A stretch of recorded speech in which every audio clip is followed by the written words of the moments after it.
It's time for Twig This Week in Google. Gina Trapani's back, her monthly visit. Boy, there's breaking news like crazy. A brand new Chromebook Pixel just came out. Google just got in the insurance business. We're still waiting for the Google cell phone business. It's all coming up next on Twig. Netcasts you love. From people you trust. This is Twig. Bandwidth for This Week in Google is provided by Cachefly. CACHEFLY.com.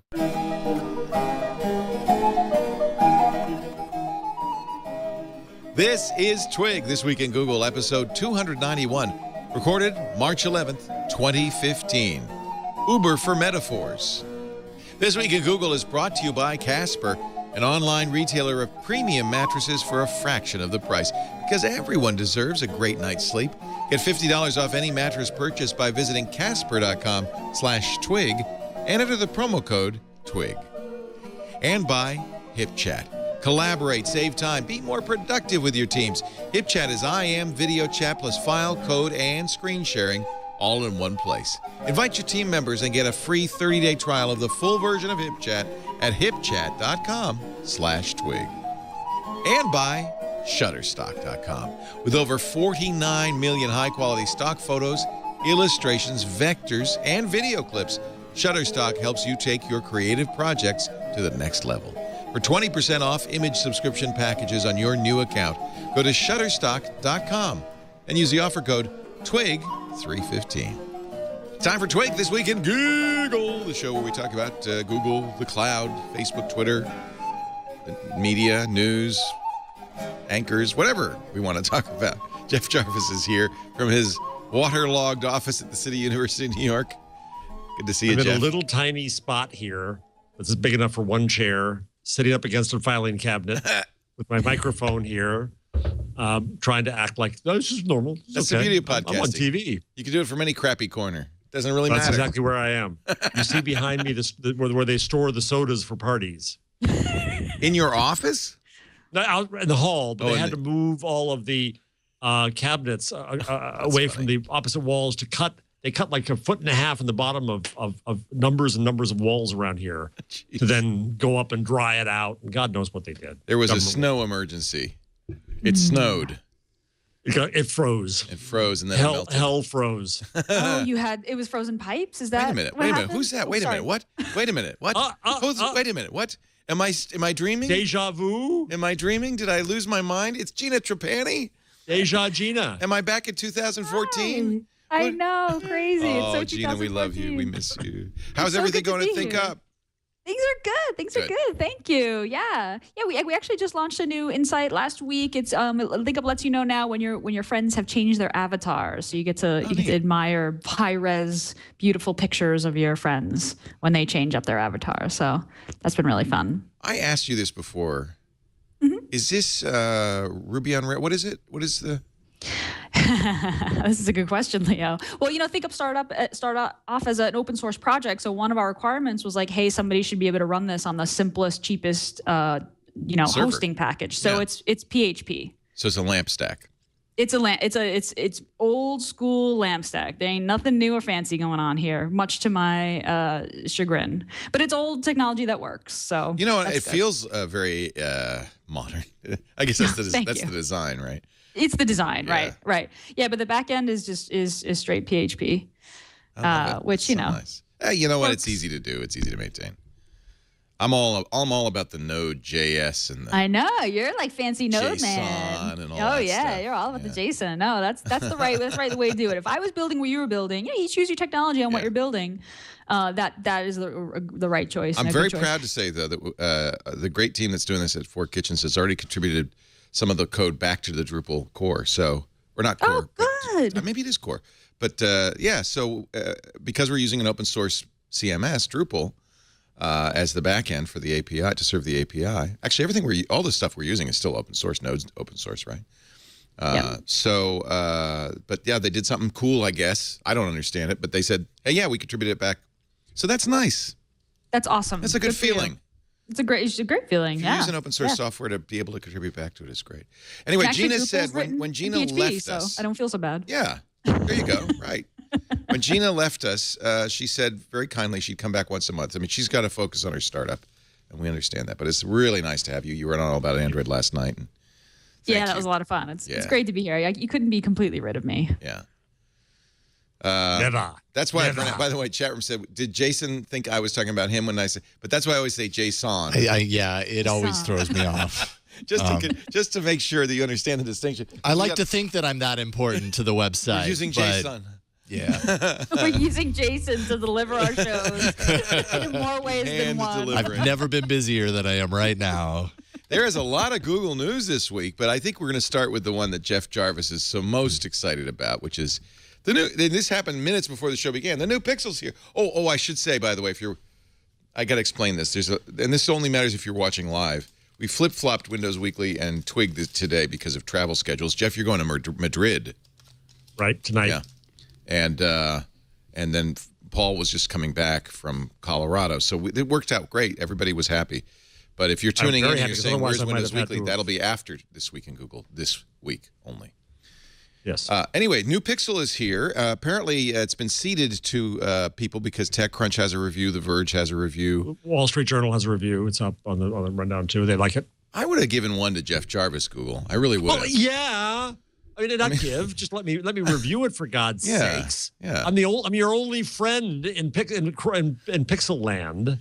Is it an accident schmuck that this comes out like a couple of months before Google I/O? I mean, are they going to They're going to give everyone. They're going to do that again? Well, I don't know. They don't seem to repeat themselves on the things they give out. They seem to be very different every year. They're going to give out a cardboard Pixel. Wondering. Yeah, right. Cardboard Pixel. It looks exactly the same, right? I mean, it doesn't look any different from the. Pretty much exactly the same. Yeah. But it's got newer processors. I presume these are the Broadwell processors. What's the screen comparison? Does anybody know? It's the same, I think. Same screen. Same screen. It's 3:2 still, that weird aspect ratio. 2560 by 1700, still touch. So it's exactly the same in those specs. The color gamut is wider. That just means it can show more colors. It's got a different color space. It is cheaper, $999 for the i5 version. And then they have an LS, which does not stand for luxury style. It stands for sedan. Or luxury sedan. It stands for, literally, Google says, ludicrous speed. It's an i7. And I can't think of any reason you'd need an i7 for a Chrome OS. But remember, these are mostly used. What do they say? Like 85% used by Googlers. Yeah. So obviously this is what Googlers wanted. They said, well, I want more speed. More tabs too, 8 gigs on the base model of RAM, 16 gigs on the LS version. But $999 for the base model, $1299. $12.99 for the LS. Yeah. Video said 12 hours of battery life. Yeah. Within 15 minutes, you get 2 hours of charge value. Yeah. That's C connector. That's the biggest thing. And this is the second device we've seen now. There have been others. I think there's an Asus out there with Type-C connector. But the MacBook that was announced on Tuesday was the first I'd seen with a Type-C charger. This is good news. I would love to see a mass move from laptop makers to the Type-C port for charging, because then we could use one charger for everything. And so Apple went to Type-C? Yes. That's really so unprecedented that they finally used a standard. It's just for the one MacBook, the new MacBook. But I think that's going to be the future. Shows the way. Type-C, which is a USB 3 port, it's a standard 3, actually it's a 3.1 port, will do not only power in and out, by the way. You could charge a phone from it, but it will also do data, just like a regular USB port, and video. So that is your video port. Oh. So you can't charge and do video at the same time. Well, no, Jason, go back and what's on the other side? Because I see 2 USB ports, actually 3 with the Type-C, and I see an SD card, but I don't see any other video ports. So, yeah, I guess. Yeah, it's I'm seeing what appears to be a Type-C on both sides. 2 Cs. Oh, 2 Cs. Okay, well, then that's better. Actually, so you could do both, right? Yeah. You could, yeah. I love that. Interesting. I think it's good to buy just for that. I wonder if you could charge from either side. Man, That'd be it's a nice. The Pixel's just a nice computer. It's really nicely built computer. It's beautiful. Solid.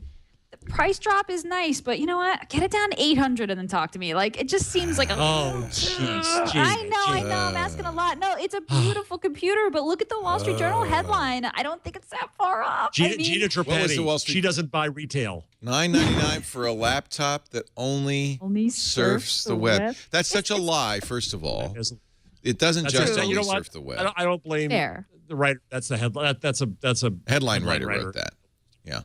Yeah. Yeah. But it's $1,000. Like $1,000 is a place where phone. What does the iPhone cost you? It's $1,000. $1,000. This is the iPhone of Chrome OS machines. This is the Rain Man of computers. What does that technology cost you? $1,000. If you want to buy it, go to store.google.com. It's on sale now in the newly redesigned Google Store. Whoa. It's pretty, huh? This is pretty. This is pretty. Right now, Nexus 6, Nexus 9, some Android Wear watches. I thought the Nexus player was gone. Isn't the Nexus player dead yet? Chromecast, Nest Learning Thermostat, and the Chromebook Pixel. All right, so let's see. Shop now. Can you buy it? Can you get it? Did you buy it? I did. You can buy it, yeah. I bought it. $9.99. So you really only have two choices. Why would you get an LS? I can't think of why. My background is I studied Because I'm that important, Leo. I deserve the best. Should I buy it? Oh, whoops! I slipped. Oh man, did that happen? Did that just happen? I slipped. Pay for. I'm not sure I can read that. Review your purchase. Oh, I see. It's still. Don't show that. I'm not. Address. I'm off it right now. No chances. Should I ship it here? Yeah, why not? $1,081.42 with tax. You're not going to get ludicrous speed? No. Sorry, I have to be the voice in your ear. Pushing you to the next level. Ludicrous speed, Leo. I think it's good that they named it that. Well, it's clearly that's for the Googlers. That's what they'll give people. Deserve it. You are the god of the internet. You deserve that speed. Wait. I thought it was president. You should have I a didn't know it was faster God. internet than Leo Laporte. But really, I do question the. But this is just to show you can make a beautiful machine. I think this isn't. Oh yeah. Well, all they really did was just update. I mean, they did what I've kind of wanted. They want a longer battery life. They just updated the innards. That's all. They did one thing you didn't want, or they didn't do one thing you did want. I'm really unhappy about this. What? No LTE. At all? None. Maybe, None. but didn't? Okay, now, but this happened last time, 2 years ago. No, but I'm pretty sure they announced both at the same time. Oh, you just they had to did. wait They for did. the LTE. It was a long wait for the LTE. It was, and I waited for it. And this time, and it was the LTE they gave out at I/O. Yep. But this time, no. I was always unhappy that the LTE only worked with Verizon. I've been making kind of a point of looking at all the Chromebooks as they come out, and even the low-end Chromebooks now, the new Samsung Chromebook 2, Acer. There are a lot of really nice Chromebooks out there. There are. There and really they're a are. lot less. I mean, we're talking $300, not. Oh yeah. So people. So this is kind of ludicrous. And maybe I should, but the problem is I bought the who was it? Not the it has HD screen. So the problem is the text was just the Nexus 6? tiny. No. The a Chromebook. Oh, a Chromebook. Yeah. There was one with a touchscreen, 1080p touchscring that was almost impossible to use because it's tiny type. Yeah, I could. My old eyes, I can't do it. Yeah, no, it's the same. Somebody in the chat room, Scotland calling. No, I'm sorry, Scott in Fort Collins. Chromebook is the answer to a problem that doesn't exist. Is that fair? I don't know if that's true. Go listen to your clock. I have been That's saying an old reference. That's an old reference. No, it's still in Fort Collins, and we still listen to it. I have been saying for a while that the Chromebook really does make sense in certain environments. In schools, makes a lot of sense. Not $1,000 one, but it makes a lot of sense. For our students, the journalism students who need to do video editing, that kind of stuff, no. But my social journalism students, my entrepreneurial students, yeah, they could use it. And maybe a lot of users who call the radio show, for instance, I say, what do you do? Web, email, web, surfing. That's what they do. Well, here's the other one. Get a Chromebook. It's more secure. It's you don't have to. I think a Salesforce could use it. Yeah. Right. You go out, you make presentations, you're on the cloud, it's all you're doing. And you know, it'd be absolutely fine for that. And if you're a corporate IT, this is kind of a dream because you just don't have problems with viruses and Chromebooks and support junk. for the very young and the very old. Hey. I just bought one. Come on, knock it off. I'm supporting you, Jeff. I've completely come around since we first started talking about this. And I remember getting in a little tussle with Sundar Pichai, and he really was defending it. This was early on. I said, I don't understand it. And I stand corrected. Sundar, you were right. Googlers, because we know there are a few of you out there watching. If there's going to be an LTE, blink twice. Yeah. Will you? Tug your ear. Do something. Yeah, do something for me. Something. Old Jeff here. I've been a friend of the Pixel. Blink, blink. It's to tide you over. I was fed by JSON. Anyway, that's exciting. We had reported the rumor. Actually, it wasn't really a rumor. It was confirmed by a Google executive at a meeting, and in fact, there it is. The new Pixel's here. The new Pixel's here. The phone book's in. The phone book's in. It's going to be an expensive couple of months for me. Apple Watch, $17,000. Which one did you buy? You didn't buy the $17,000 Apple Watch. No. First of all, you can't buy them till April 10th, but I will be buying one of them. Can you still run Linux? I mean, Crouton is still vital and around and alive. There's somebody in the chat room who says he's a developer. He uses a Chromebook all the time.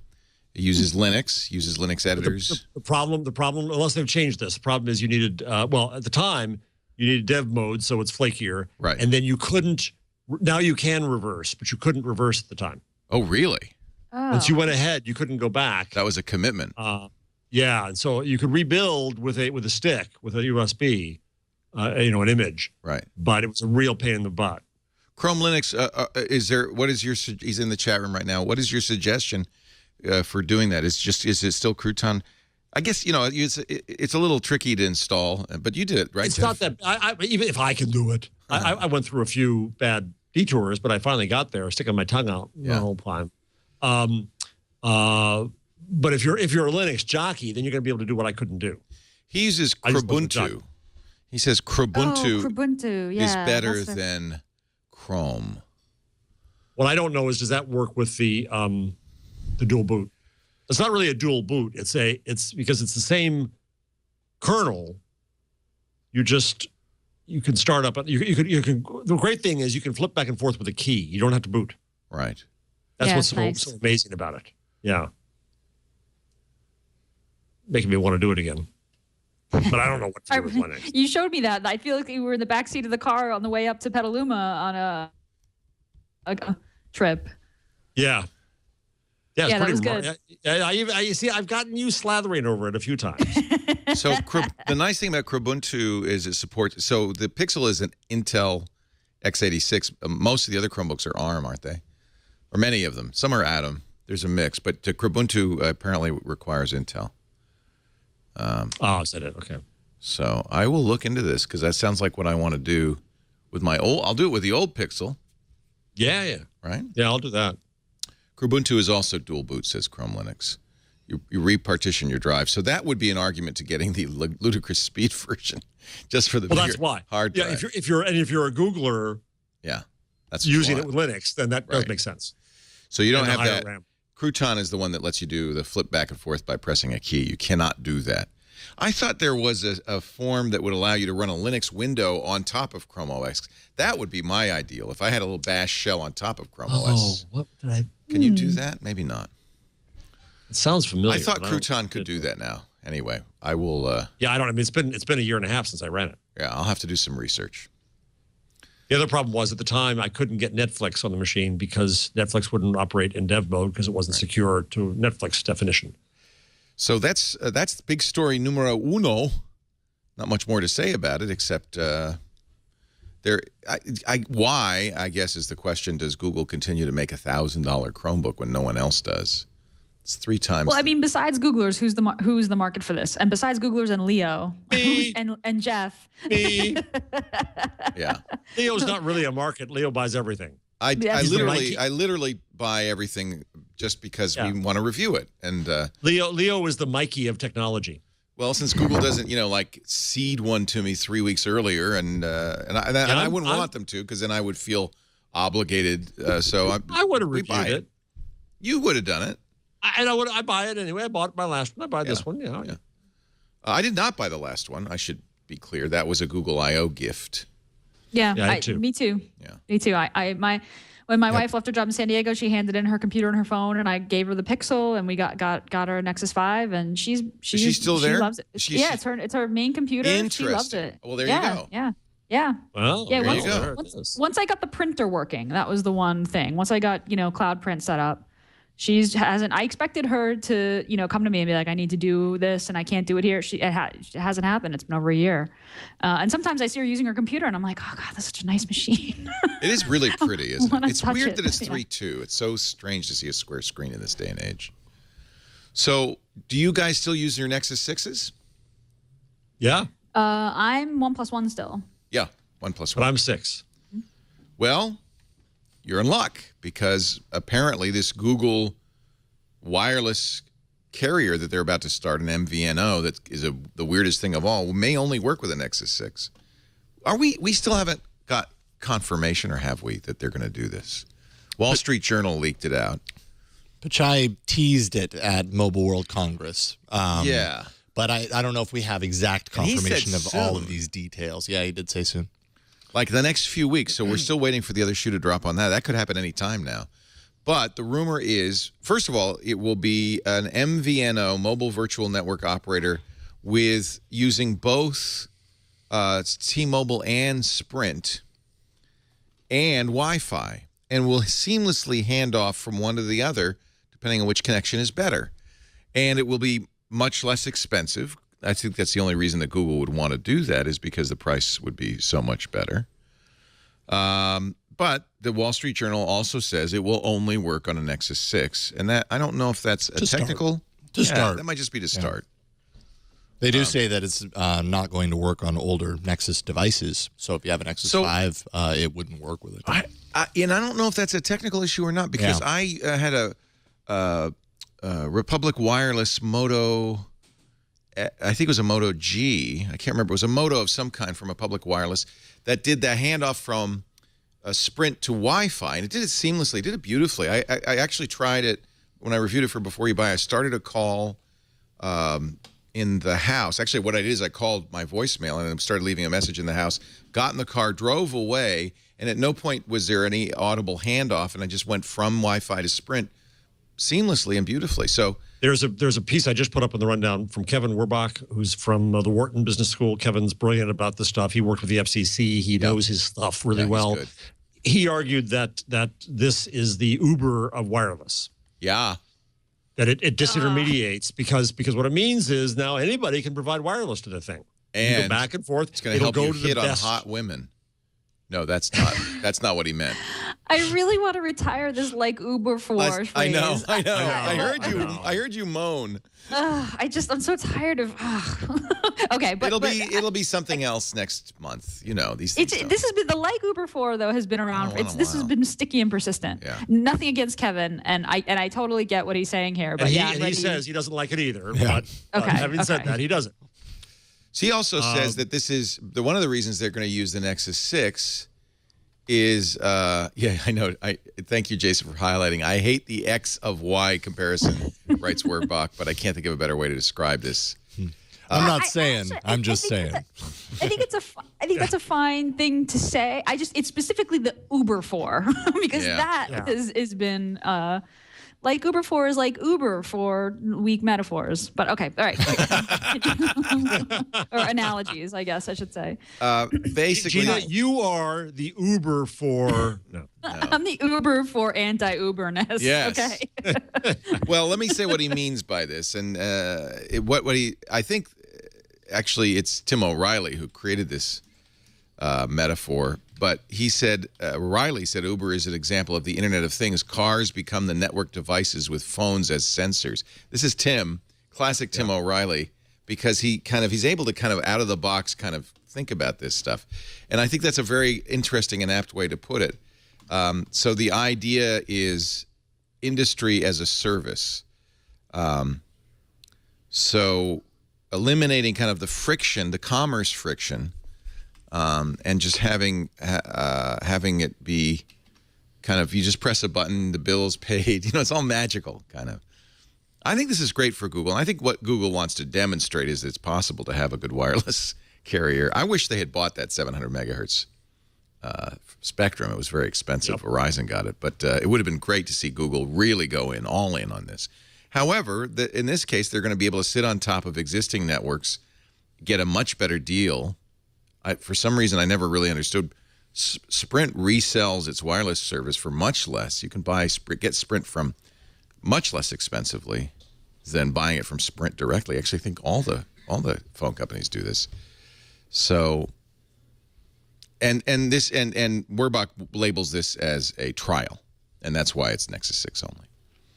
I don't think there's a technical reason it can't be anybody else. I'm sorry, cool. I'm talking Sign a me lot. up. I'll shut up. You want it? I want it. Yep. I mean, my phone won't support it. My current phone won't support it, but I'm in. I'd get the phone that supported it. Well, especially if it's a lot cheaper. There might be issues, though, because it is Sprint or T-Mobile, neither of which has a great network. I'd love it if they had one of the biggies in there. I wonder how they fill in each other's, lack of coverage, though. Maybe that's the idea. Yeah. And, well, if it's Sprint, can it fail back from 4G to 3G if the 3G is still CDMA? So that's the other issue. Sprint is a CDMA voice carrier. T-Mobile's GSM. So they must be using voice over LTE for Sprint, which means it's probably all LTE all the time. Well, I don't know about that. But that's an issue, too. That's an issue, too, because T-Mobile does not have voice over LTE everywhere. The other big question is how they price it, because it's going to be cheap, unlimited data. If it's unlimited data, too, that's the key. Oh, come on. Google's got to sell unlimited data, don't they? That could be the thing that makes me leave AT&T, because the only reason I'm still on AT&T is when I whined about no LTE on my Chromebook, Kevin Marks came in and said, you crybaby, why don't, he didn't say that, but I inferred it. Why don't you just tether?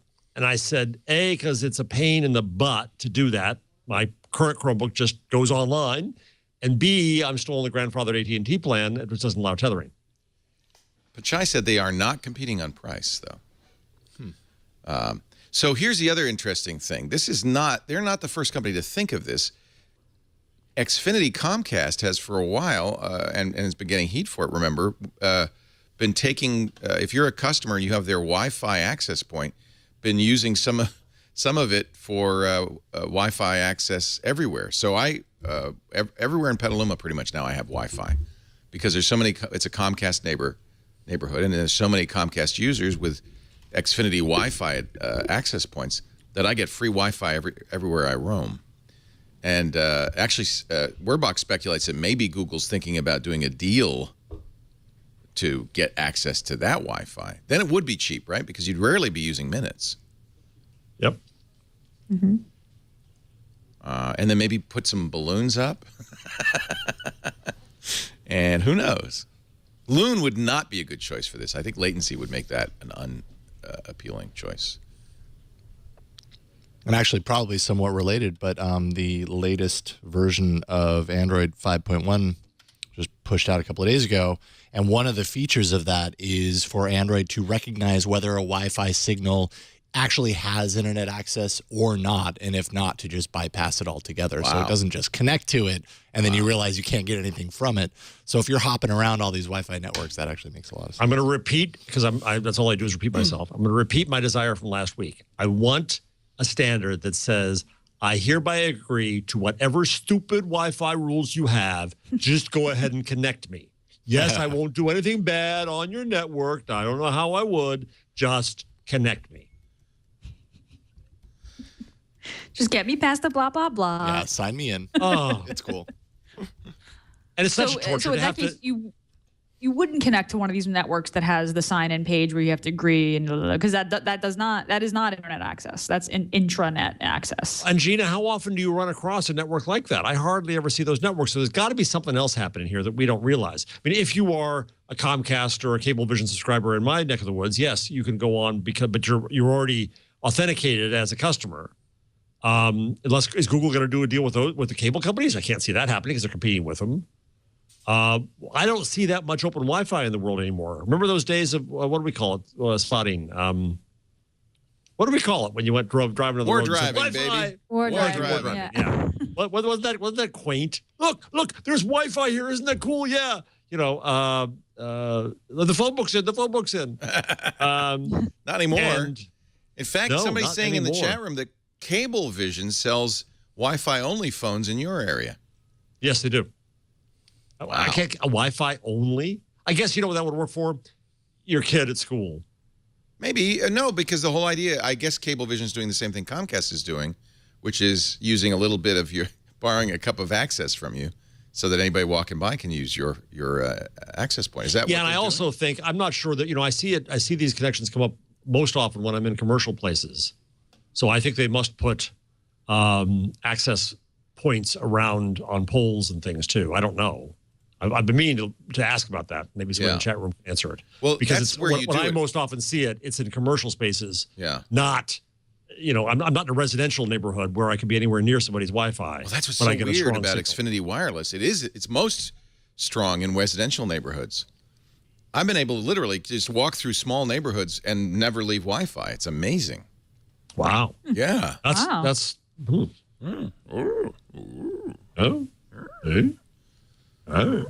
Apparently, Cablevision has deals with Xfinity as well. So, if you, who's the cable provider in Brooklyn? Is it also Cablevision? Time Warner Cable. Time Warner. TW. Mm-hmm. Mm-hmm. You didn't say that with joy, Gina. Actually, there's hope. They own HBO, and they're allowing HBO to go over the top. So maybe Time Warner is forward thinking, or maybe you'll be Comcast soon. Don't forget, it's already spun off, Leo. Yeah. Oh, they spun off HBO? They spun off Time Warner from AOL. Time Warner Cable from Time Warner. Oh, it's not part of Time Warner. Time Warner, as we knew it, has spun off AOL. I'm so confused. Time Warner Cable and Time Inc. Spun off. So what you have left in Time Warner, movie studio, HBO, CNN, that kind of stuff. I think this is a really it's kind of a guerrilla form of wireless access as these companies beef up their Wi-Fi everywhere. Apparently in Vancouver, one of the chatters is telling us Shaw, a big cable company there, is building out street-level Wi-Fi throughout the entire region. So it's interesting. As the ambition of these cable companies expands. What is the security implication of this? Maybe this is a little bit of a tangent, but if I see Xfinity Wi-Fi in my Wi-Fi list, it's automatic, and it's going to connect to it automatic, like I would say no, because I'm like, well, I don't know who that belongs to. I don't want my phone connecting to a random person's Wi-Fi. What is the security aspect of this when you're connecting to hundreds of Wi-Fi access points while you're roaming around town? Oh, who cares? Who cares? No, all right. That's a good question. I don't know. I didn't even think of that. These are customers that set up the default and just left it open. They didn't add a password on their router. No. It's not that at all. It's actually done by Comcast. Okay. So if you subscribe to Comcast and use their wireless access box, the box they give you, which I don't, it will automatically create this Xfinity Wi-Fi account. Nothing you're doing, you can opt out of it, but it's opt-in. It's not opt-in, it's opt-out. And you're now, but it doesn't go against your bandwidth. All right, so it's completely firewalled from your stuff. They insist it's firewalled from your stuff. That makes sense. So you're not. It doesn't go against your bandwidth for charging. But what if everybody in the house is watching movies and somebody walks by watching a movie? Oh, that's a good question. Yeah, you only have so I think they say we add more, we give you more capability. We bump you up. You don't know. We don't give it to you. We don't give it to you. Yeah, we use it for us. Yeah. The router could certainly do that. I do have to log in. So in order for it to work, the first time I use it, I have to log into my Xfinity account. Okay. But you're right. The phone doesn't really know if it could just be an open access spot. I mean, what is there? Excuse me, my voice is going. I think you're right. I think it could happen. Is there anything stopping just random person from setting up an Xfinity, naming it the same thing so that your phone recognizes and it's like, well, I connect to these by default, so I'm going to do it, and then something bad happens. I don't know. Sorry to rain on the parade. Guess I'll be forgetting Xfinity Wi-Fi. It's a good question, though. Works nicely. And then somebody else is pointing out that Phone, or F-O-N, which was started many years ago, has been doing this for some time. That was the plan. Phone was going to, or Fawn, was going to create a mesh network of Wi-Fi. And you would get a Fawn router, and you would then get free access to global Wi-Fi in other locations. And apparently, there are 14 million access points all over the place. This is not well known in the U.S., but I think it is available in the U.S. Oh, yeah. Yeah. But I don't know. But you got to be, play the odds of being by. You have to get a Phonera. I want a Phonera. I'm not buying one. I'm just looking. Honest. I couldn't help myself. I'm just looking. What's the over-under on how much Leo's going to spend on today's episode of This Week in Google? I have a budget, Per episode?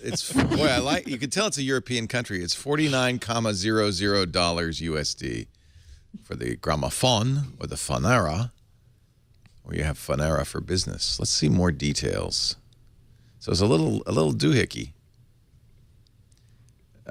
Classic phone sharing features with phone. Is it phone or fawn? It's spelled F-O-N. It's probably phone, isn't it? But that's very confusing because it's a homophone. I'm sorry. The new Phonera is so small it fits into the palm of your hand, but don't let its tiny size fool you. It's 802.11 compatible. Comes with WPA encryption and a powerful antenna. It looks powerful. Huh. So that's not expensive. It's $50. No. I mean, it's a Martin Brasovsky started phone, and it's a cause. Yeah, trying to get Wi-Fi everywhere. So he's not trying to make money out of it. It's just it's a business, but he's also trying to make it, do good. Well, I live in the country, so I can't really do much good with it. I guess we could put one in the window here. I never see any of these around, so I think it's not widely used. That's neat, though. If it were widely used, I think this would be great. Yeah, part of my pay is in gadgets. That's exactly right. It's actually the reason I got into tech journalism in the first place 30 years ago. It's like stuff. I couldn't afford to support my habit, so I had to find a means to do that. Like, keep the salary. I'll take the gadgets.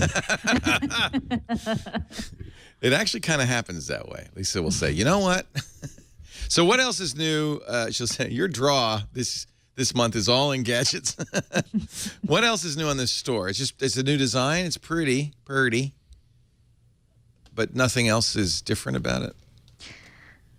It seems like Google's really trying to be, retailer. Right. Right? Which is an interesting thing for them. Can't be a big part of their revenue, can it? It can't be, right? They can't be selling a lot of this stuff.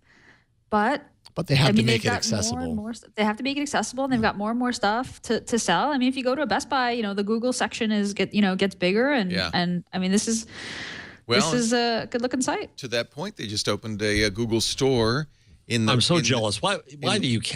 In the London Currys. Why not New York? So, yeah, that's a strange place. Why not New York? Yeah, Google. Yeah. Because Best Buy is gone. Circuit City is gone. Actually, Best Buy is not gone. I prematurely killed Best Buy. Radio Shack is gone. Radio Shack is gone. So this is inside now. So our British listeners will have to help us with this. Dixon's, which is kind of, I'd say like the Walmart of the UK, owns Currys, which is their electronics store, right? And inside the Currys, one Currys only, in London, Google has opened a Google shop.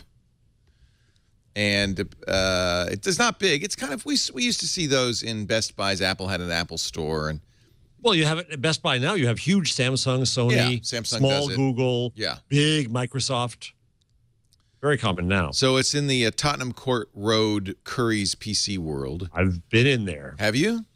Yeah. Is it big? It's a big store. Yeah. It's not as big. Like the German electronic ones are much bigger. Saturn, Okay. much bigger. But Okay. And check this out. They launched, Google launched Google Shop at Curry's VR tour for your cardboard.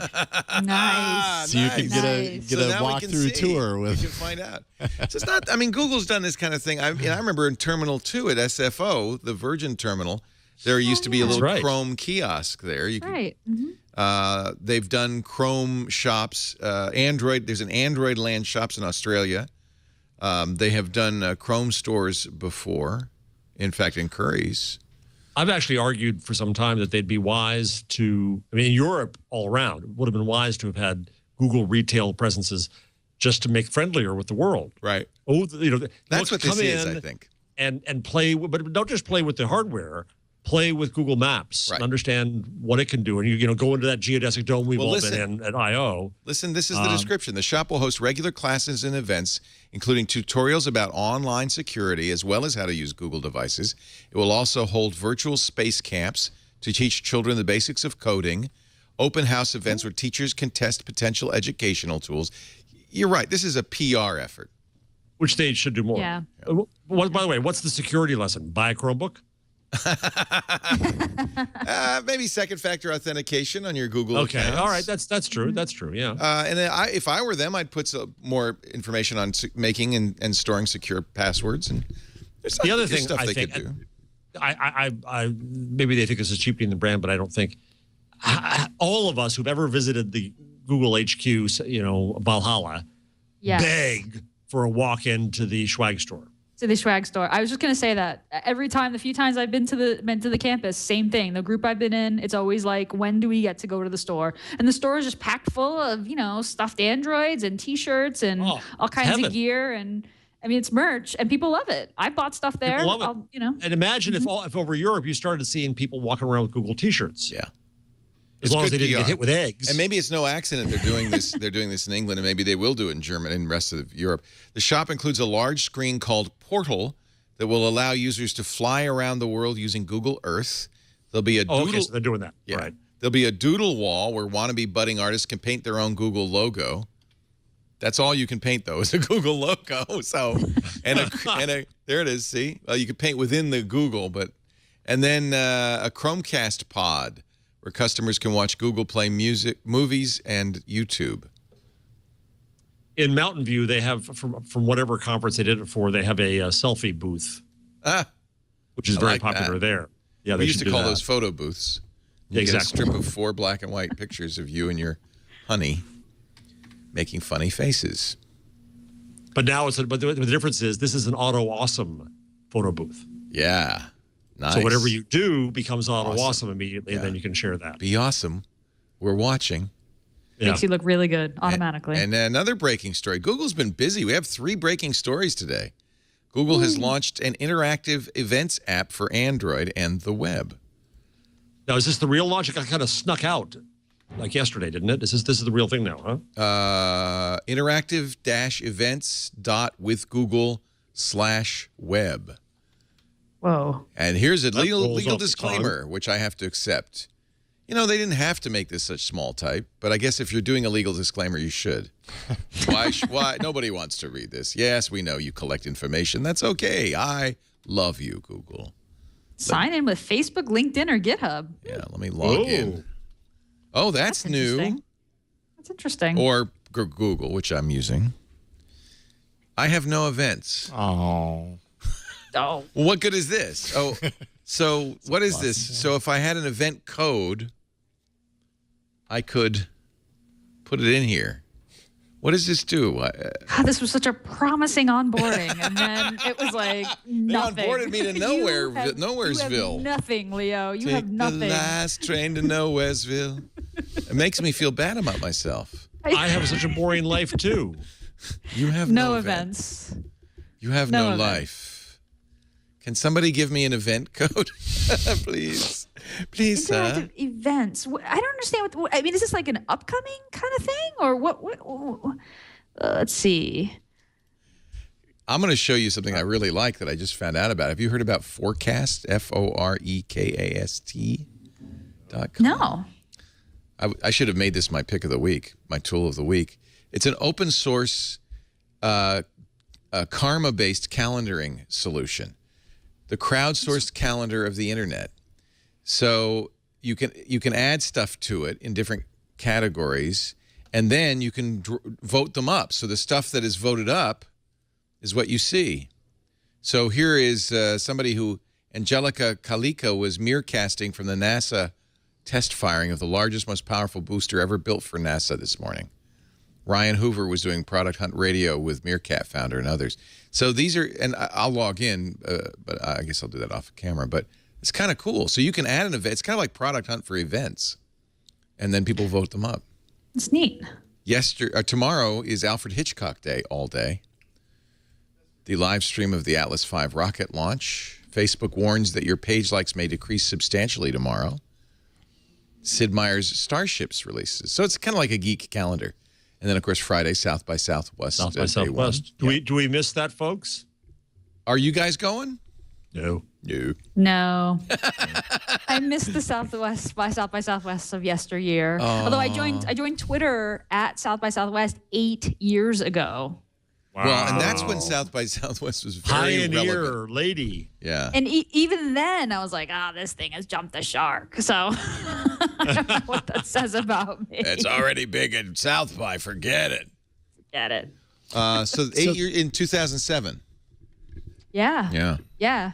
That was so that was a South by that Twitter kind of launched, meaning that they set up those displays in the hallways with tweets, and I spent the whole conference just sort of like, this Twitter thing is stupid, and then I flew home and joined Twitter like at home, and I think my first tweet was like, I'm home, about to take a nap, Good night. And now it's your business, so there. And I know. Little did you know, 8 years later, my crystal ball was not working. your startup would be all around Twitter. Yeah. You'd be a lamprey on the giant eel or whale of Twitter or whatever that is. A dicky bird on the backs, on the shoulders.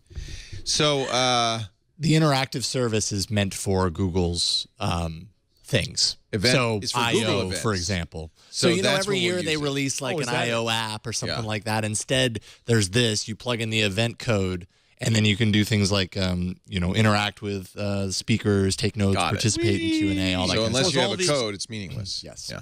All these things nobody gets invited to. He said bitterly about never going to Zeitgeist. Oh, I'd love to go to Zeitgeist, but I that's would for too. people who advertise on Google. I know, but they bring in cool people because there's money there. That's what makes it neat. I'm being very whiny today because there's no LTE. No LTE. You see what you've done, Google. You've made an enemy. All right. So there's your 3 big breaking stories, but we still have a Google changelog. Since Gina's here, we're going to make her do it. Oh yes. Okay. I'm gonna wing it without you. you guys. I'm do it gonna do it without live. I don't think we have anybody at South by this year. Wow. I think Nobody is at all. Miriam going? Miriam's going probably. I believe she's there for something, yeah. But I was don't know. asked to moderate a panel, and I said no. There you go. I said, nah, I got to do my shows.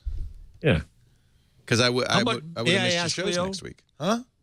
May I ask you, at the height, what did it cost you to do the Mondo great stuff you did? The Mondo stuff live? we did, like at CES, where we had a booth and crew, and we brought down that was 15, more than South 20 by. people. Yeah, we never did South by like that, but actually we did. yeah, We we did a did. live broadcast from South by. yeah. didn't Yeah, we? we had one broadcast, year in yeah. particular where we had a good presence. It's in at the South by. low 6 figures, Oh, yeah. 100,000 plus. Wow. Most of that's like flying people there and feeding them and clothing them.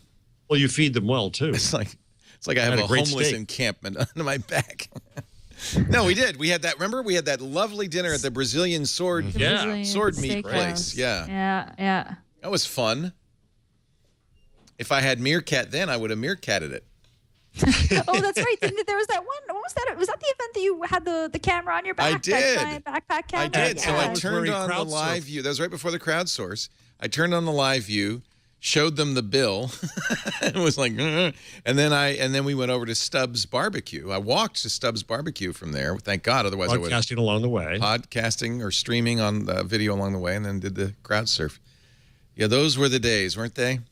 Yeah. So there we go. It wasn't just Twitter. So Twitter was 2007, but was it 2008 that Foursquare broke out at South by? By the time I got there were there I am, by the way, being lifted. That was great. And so the reason you can see me is because I've got a camera on my face that I'm holding on a staff like Gandalf.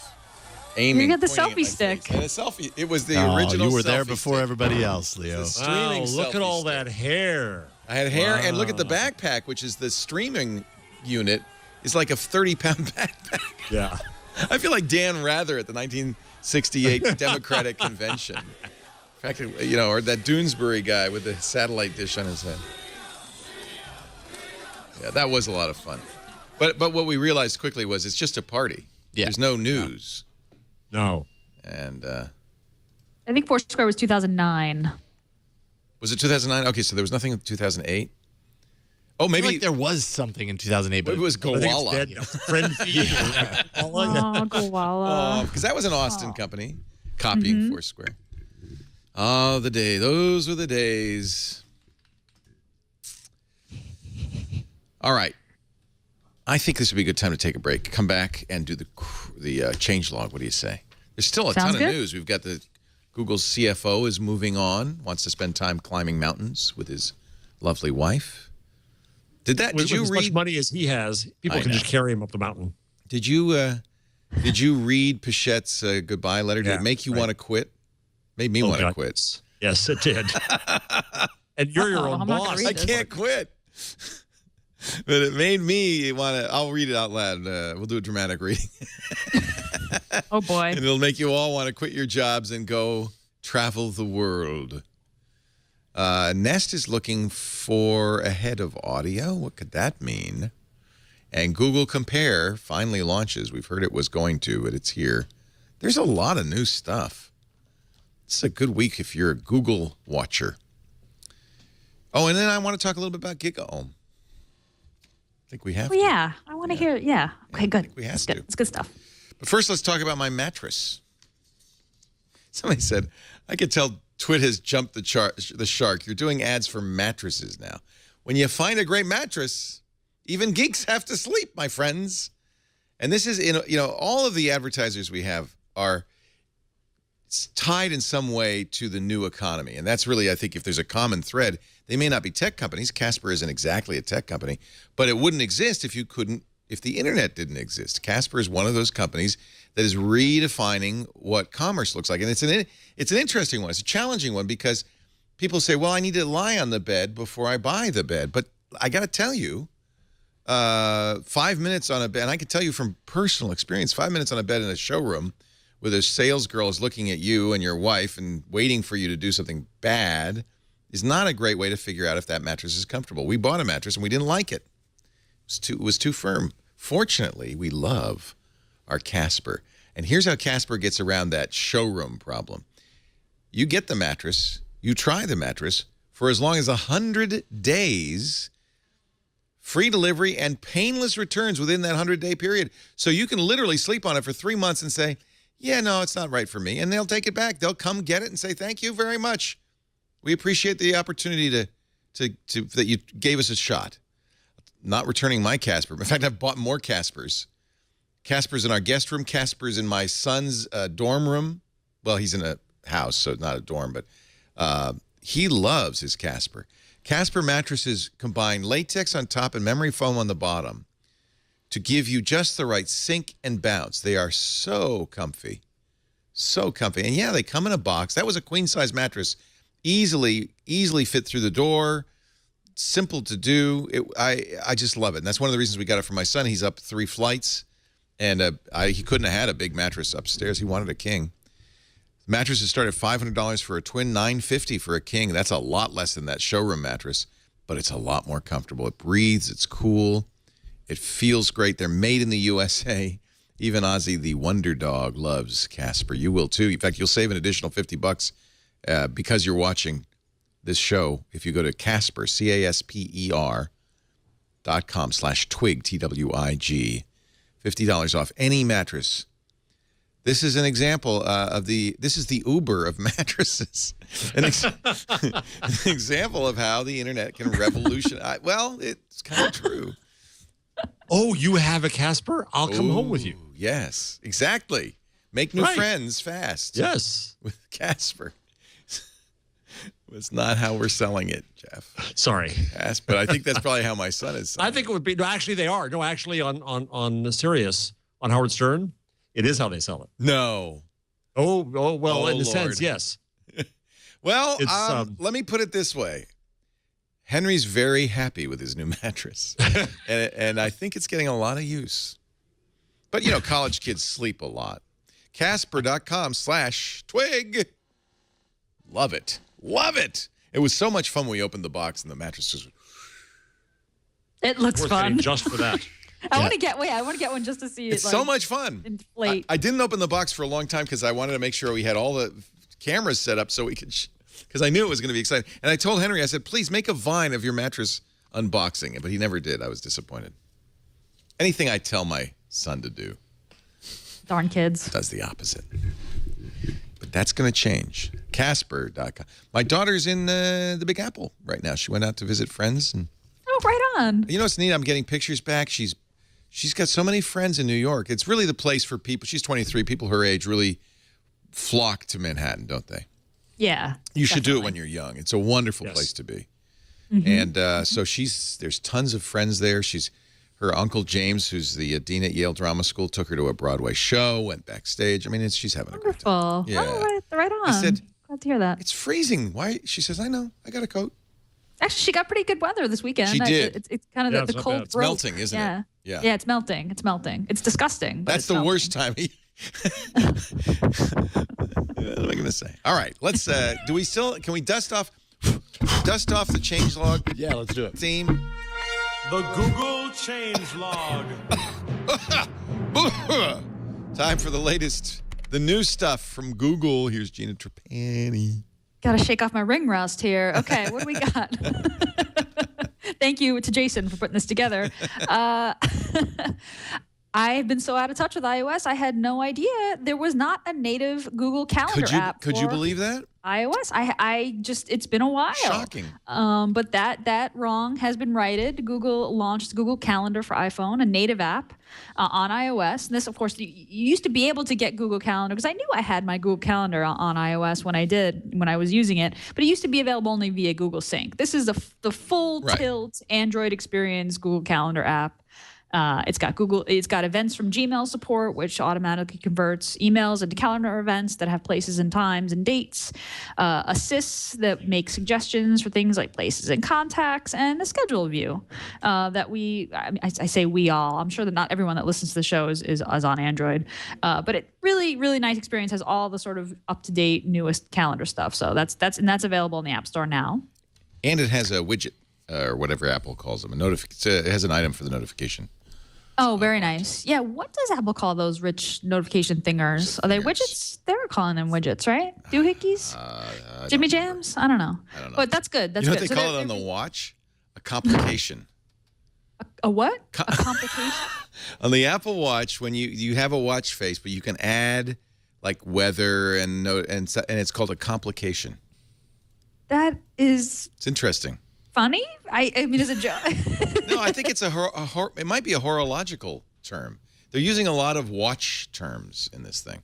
Interesting. Yeah. A complication. That's what I want. I want more complications. Don't you? In my life. Yeah. By the way, you can't get the Google Calendar for iOS right now because the App Store has been down all day. Oh, really? All their services have been down, up and down, and it's been a mess. And I haven't checked lately, but the Apple has, like Google does, the status thing. And it hasn't been indicating any problems. Maybe it is now. But, yeah, they've been having all sorts of problems. Even the status is down. That's not a good sign. Well, let me see. Let's look. Apple supports system status. Yeah, see all that green? Oh, well, no, the App Store's down. iTunes Store's down. Mac App Store's down. So it does show. Oh, I feel for those multiple engineers. store services. All users are affected. It's been going on since 6 this morning. Ah, that's a long time. That's a long time. And it's the stores, so I'm not sure what that's all about. Oof. Yeah. Well, good luck, Apple engineers. When the App Store comes back, you can get the Google Calendar on it. Good luck. Good luck. Android 5.1. We talked about this at length actually last night at I want to hear on about All it. About Android. I missed that. Yeah. Google announced Android 5.1. This is a minor update to point release to Lollipop. Is rolling out to Nexus devices now. It's been posted to the Android open source project, which means that people who flash, it's available to flashing parties everywhere. And the new features are pretty good. Multi-SIM card support. Device protection for lost or stolen devices. Now, of course, Android had this before, but this is a new way to do it. It requires Google sign-in. So you lose your device, you sign into Google to unlock it, but it works even after someone has reboot and factory reset the device, which is pretty cool. Yeah. And Take HD that, voice. you thugs, you criminals. Yeah, right. Like, just try to wipe my phone. Just try to wipe it. Places where kill switches like that have been implemented show really good results, right? Even like I think I saw some Manhattan statistics for iPhones, and it really drops the number of thefts, and so that's good. Yeah, it's good. It's good. And then HD voice calling for compatible devices and carriers. So I think you both would have to have a Nexus 6 on the right carriers in order to enjoy this HD voice calling, but it's there. And then there's just a bunch of little, just minor, lots of icons got animated. There's some volume settings updates. I mean, this was kind of just a polish and minor update that kind of, I think, make the whole Lollipop experience better. I, of course, don't have Lollipop in my 1+1 yet, and no one on All About Android last night had gotten 5.1 yet over the air. So that should be. I just checked my 6 now. and no. Let me run and get my Nexus 7 while you keep talking, and I'll. Okay, Jason, have you seen it on your phone? No, I keep checking, which we already know really does not a lot of good. Right. As I said last night, I was tempted to flash it, but I knew once I did that, I would then be authorizing another device on my Google Play Music All Access account, and because Google's so limiting on that now, I didn't want to run up against the limits, so I decided not to do that because those authorizations are precious to me at the moment. Right.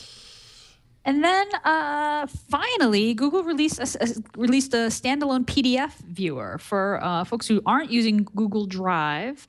It's released standalone to the Play Store that makes it easier to open PDFs. So you've probably got a few different options.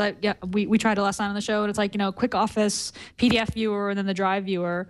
But I think this is targeted toward Android for work folks, but it's open and available to everyone in the Play Store now. It's for years, especially on Windows, viewing PDFs has meant downloading an additional program, in the case of Adobe Reader, a program full of bugs and holes. It was such a blessing that Google Drive we can read it now. It transformed life. Yeah, it should be treated like a text file. It should just be a system utility. A PDF at this point is such a ubiquitous format. I agree. Apple does it that way. They offer, they come with a program called Preview. Preview, right, right. But Google had to do it for Chrome OS, I think. That was a necessary, and what a great feature. So let's see, about tablet. This is my Nexus 7, which is currently running, I think, 5.02. Gosh, don't you hate that? Let me check again. It's not, you lie. My system is not up to date. It's lying. Saw the Google changelog. No, well, it's not available in the 7 either. So. It's on its way. The next time you see that little robot, you'll know it's 5.1. And I should just show you one more thing. Go ahead. Leo has now written his first Android application. It's very stupid and simple because it's the app inventor though. But I wanted a countdown timer for the radio show, and so App Inventor the hardest thing was getting used to the idea of I couldn't do a case statement. I had to do multiple if then else's, things like that. Real programmers will go, oh, this is you're fighting App Inventor. But for a non-programmer, it's great. You can actually make an APK. You can give to people. I just downloaded the APK, put it on my Google Drive, and I can put it on any Android device. And it's a very stupid little simple thing. It just counts down how many seconds left. If we were on the radio show right now, I'd have, like 3 minutes of talking left. Then when it gets down to 2 minutes, it gets yellow. When it gets to 30 seconds, it gets red. When it gets to 0, then it goes to the commercial. It goes blue. It's very simple, but it's really handy, and I used it this weekend. So that's the App Inventor from. It was from Google. It's from MIT now.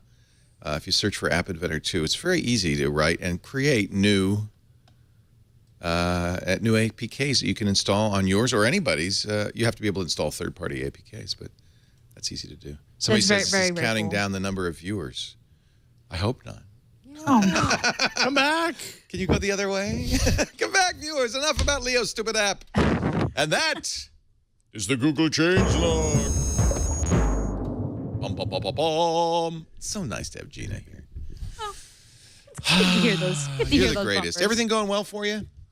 Yeah, things are good. Things are good. Now that spring is starting to happen, no I'm kidding. feeling a little bit more human The and a little less reason- like, what did I do? The reason for winter, you can't enjoy anything unless you know suffering. It's so that you can enjoy spring. I've been trying. I was discussing this at length with a friend. Like, is spring better because we earned it? You know what I mean? Like, is Yes. that?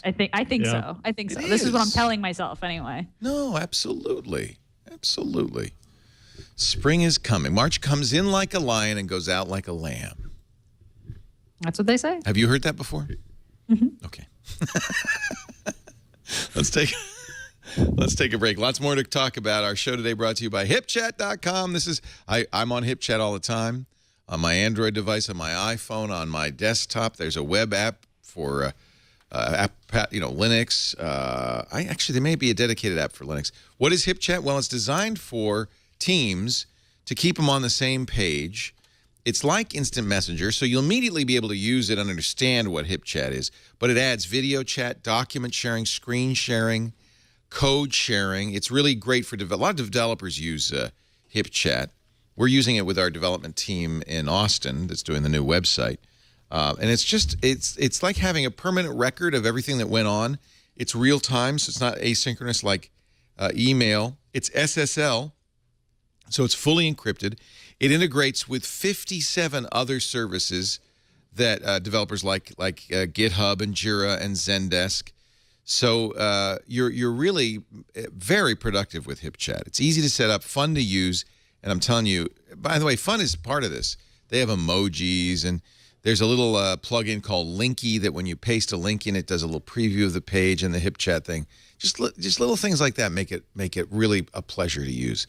We liked it so much using it with 4 Kitchens. We started to use it with our engineering team and our sales team. I just love it. HipChat. So here's the deal. It's free. There's a freemium version anyway that you can use free forever. But there's also a full version, and you're going to get that for the next 30 days if you go to hipchat.com/twig. That includes additional features like video and screen sharing. hipchat.com/twig. No credit card needed. Just sign up, click on Start Chatting, and invite your team members, and you'll have it free for 30 days. Actually, for the first 100 people who respond right now, you'll have it free for 90 days. So don't wait. Do it right now before the other guy gets to it. 3 months free for you and your team of the full HipChat at hipchat.com/twig. hipchat.com/twig. We're a HipChat house. I think I could say that now. I have at home, my HipChat's always running. We scrum every day. We have the HipChat going. I feel so agile. It's kind of fun. You know what's fun Like is a mountain goat. You're agile. I'm like agile. A mountain goat. I'm climbing the hill. Have you done like full-on agile development, Gina? I have not. I definitely have used parts of it. I'm a cafeteria agile practitioner, I guess you could say. Like you're a cafeteria Catholic. I understand. Exactly. Yeah. Exactly. And I think for most people that's the right way to go. But if you have a big, complicated project with a lot of moving parts and a lot of moving people, and this is a perfect example where you have various stakeholders and lots of different developers. There's a developer for Drupal. Actually, there's several. There's developer for Node.js. There's developers for the Dust templates. There's a designer. The only way to do that, I think, is with some real structure. And Agile's very interesting, very process heavy, but I found it to be really fun. We're having good. It's really interesting, and I think we're getting now that the bridge is almost built. I feel like, wow, this has really worked. At first, it's like very process heavy, and you go, nothing's happening. Yeah, we're spending a bunch of time, deciding how we're going to do things. It's like designing programs, right? Nobody wants to spend time writing tests, writing a design, writing a spec. You want to get in there and code. Yeah, it's true. It's the hard part is the upfront work, but it makes a big difference. It's true. Yeah, you should write. I hope you'll write up or do a show. I will. Or maybe on an Insight Twit. I would love to hear about your impressions, because is this your first time full on Agile experience? Yeah. We did a little scrumming with Lullabot, but it was really like you say, just a little here and there. They may have been fully Agile internally, but we weren't exposed to it. And this time we're fully exposed to it. And it's really good. It's really interesting. I understand why. It's a way of managing complexity, and software is so complex. You really need this. Yeah, especially when you're plugging together different things the way that you are. Mm-hmm. Oh my God, what we're doing is insane. I can't wait to see it. Can't wait to see it. I cannot. I should bring you in a little bit and bring you into some of our meetings and show you. We'll be doing a beta, so there's going to be 3 phases of development, but we're going to be doing a private beta soon. And when we do that, we'll certainly invite you guys, all the hosts. And those of you in chat will probably be part of it as well. I want the users to get a chance to bang on it a little bit. Great, can't wait. Go public, yeah. But all the programmers understand that, huh? Do you feel pregnant? Yeah, I feel like I'm in week 38. It's like such delicious agony when you're building something. I'm in this space right now where like you're building something, you're really excited about it. You know exactly what has to be done. It's not quite done yet. You can't wait to show people. Yeah. And then there's the postpartum after it launches, and all you have is a list of bugs. So get ready for that. Really looks pretty though. Oh, and I know we're gonna have. But I think in a way though, this Agile process does make the bug squash. You're really squashing as you go, I think. Mm-hmm. It's a very good way to do it. I don't know. We'll see. We shall see. The new Android Wear Street Art Pack is out. Thank you, Scooter X in the chat room. I don't even know what I'm going to look at here. You got it? Yeah, I just got it. It's just a bunch of funky watch faces. Exactly, street art. And this is from Google Education, of all people. Is it? Yeah. Oh, I didn't realize that. Yeah. So one of the nice things about Android Wear, and I think now all the attention's shifting to Apple's watch. It's going to be interesting to see how Android responds. We've heard some people say, they should make it compatible with iOS. But one of the things the Apple Watch does not offer is third-party faces. You have to use Apple's faces, and there are only half a dozen of them. Of course. So third-party face space is huge in Android Wear, but Google's also doing new faces all the time. So is Motorola. What is it? Is there more than one, or is this? There is. I haven't played around with it too much. How does this even show the time? Well, I'll install it and we'll find out. Yeah. You have to install it as with all Android Wear faces on a phone first, and then it communicates at some point to the watch. So I'll install it on my phone. I will say the flat tire of the Moto 360 is not doing it any favors. You can only see the top half of the number 6 at the bottom. What do you think? How hard would it be to make Android Wear work with iOS? Apple works with both. You won't have the full set of. Yeah, I know that somebody's got it working. I've seen at least a proof of concept of it. Would it be Apple? Could Apple get in the way of that? I guess they could. They could not approve Android Wear support in apps. Yeah. Huh. Well, I'll be getting a Watch 2, of course, an Apple Watch 2. I'm not going to get the gold one. Don't even think about it. That's for Kanye and company. So really quickly, are you filled with desire for this watch? Well, how are you feeling about it? I'm filled with desire for everything. I'm a walking bag of desire. Okay. Well, as we all are. Walking sack of techno lust. A new garage door opener, and he's happy. Yeah. No, but then I'm only happy for 5 minutes. Then it's like, what's next? Yeah.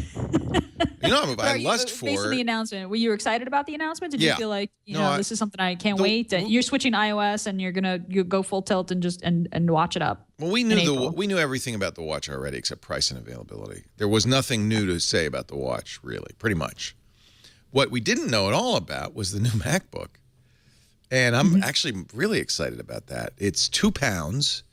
It's only about twice as thick as an iPhone. I mean, it's like half an inch thick. Type-C connector only. Not even two. And just one? Just one. That's really irritating. Well, their claim is you're gonna get 9 hours battery life. And Apple, by the way, unlike a lot of people, including I think Google, is when they say 9 hours, you really will get 9 hours. A lot of times companies say 9 hours and you get 5.5 or 6. Because they say, well, your mileage may vary, but Apple really tries hard to give you accurate numbers. So the idea is, I don't know, how many hours a day do you think you use your Chromebook? Me? Yeah, without being plugged in. Without being plugged in? Yeah. Not 9 hours. 2. Yeah. So the idea is you've got that Type-C connector for all the other times that you're not charging. And then you'll do, I think the theory is you'll do with your MacBook what you do with your phone and your watch now. You just plug it all in at night, wake up the next morning, and you got a whole day's left.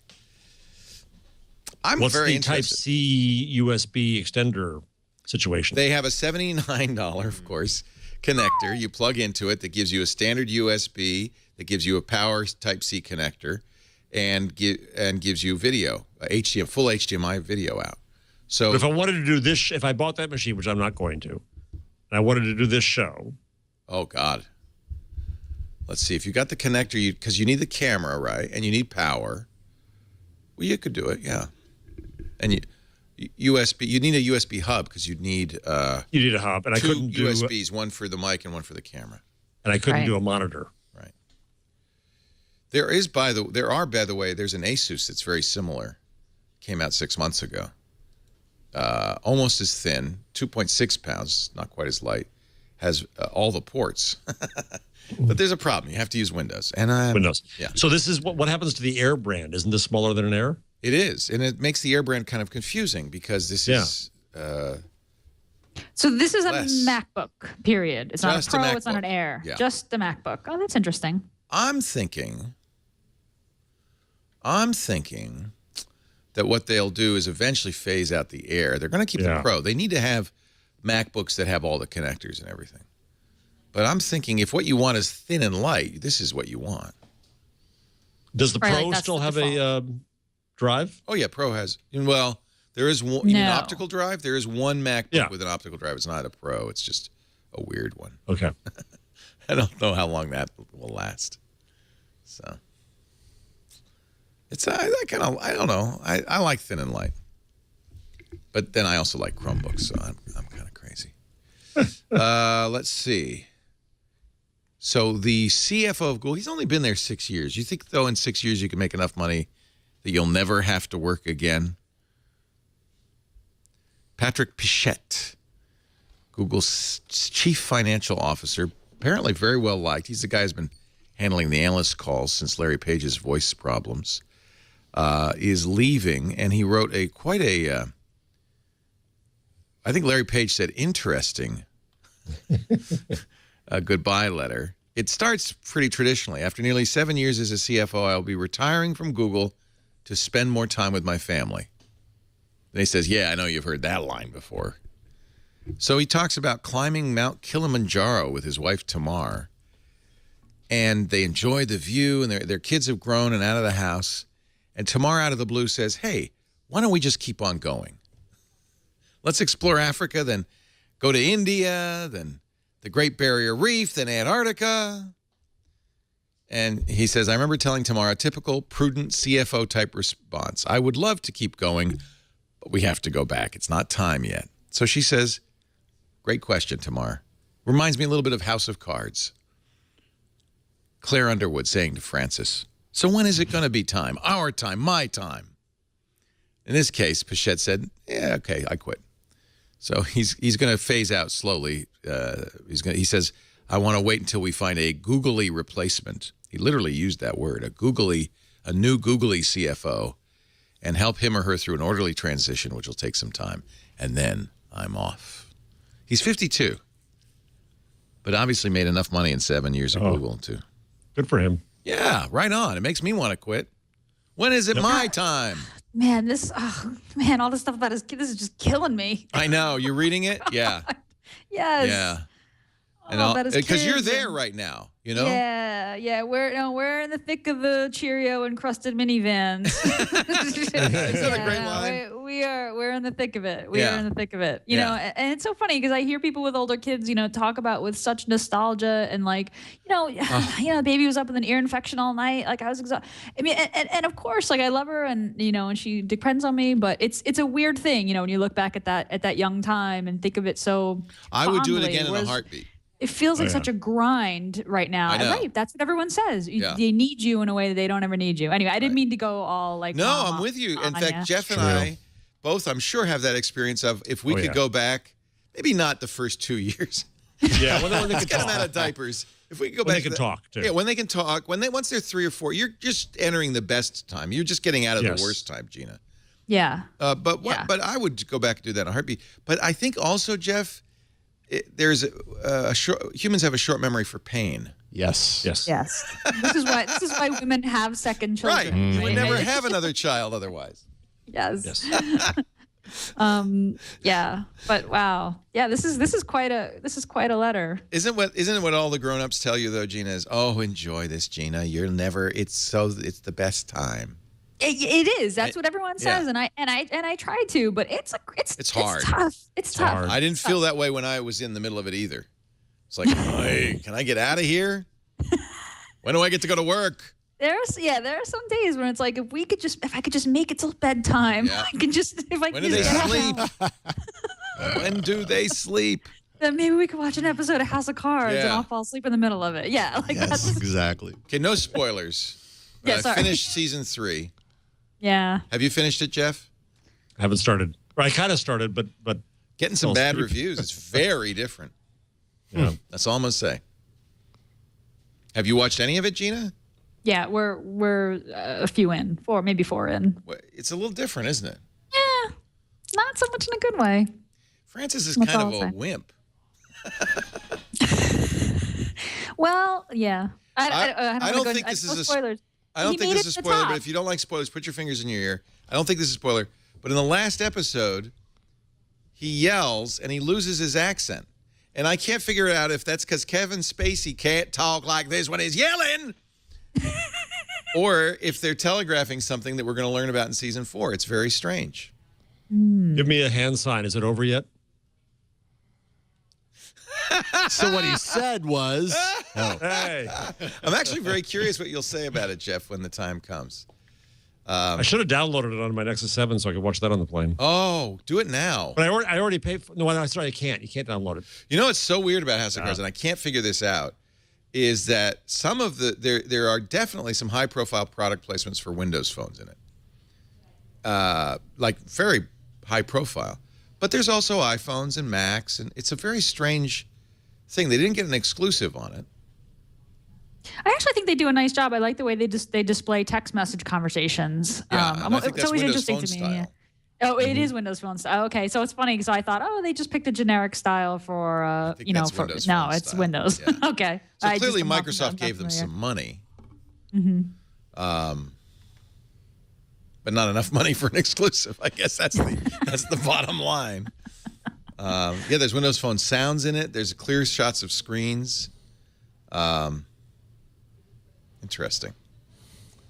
Yeah, I was a little disappointed. I confess, not horribly so, but it's just different. It's different.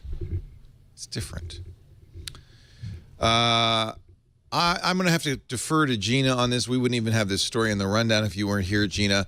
Microsoft and Google collaborate on Angular 2 framework TypeScript language. What? Well, What? What does that mean? What is That's Angular great. 2? So It's a web JavaScript framework. JavaScript framework, yeah, pretty popular, pretty well known. I think at some point somebody threw an Angular T-shirt at me at Google I/O at some point. I'm looking at it. I It think looks it's you know, great. yeah. Listen, the more collaboration, I agree. that's the better. That's Yeah. great. Microsoft makes a browser.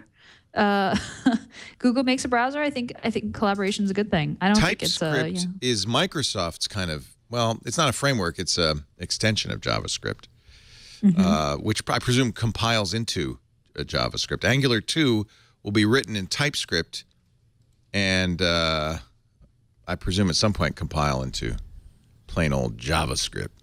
Yeah, that's interesting. That's going to be written in TypeScript. Yeah. Yeah, I have friends who work in the Microsoft stack. Absolutely love TypeScript. Okay.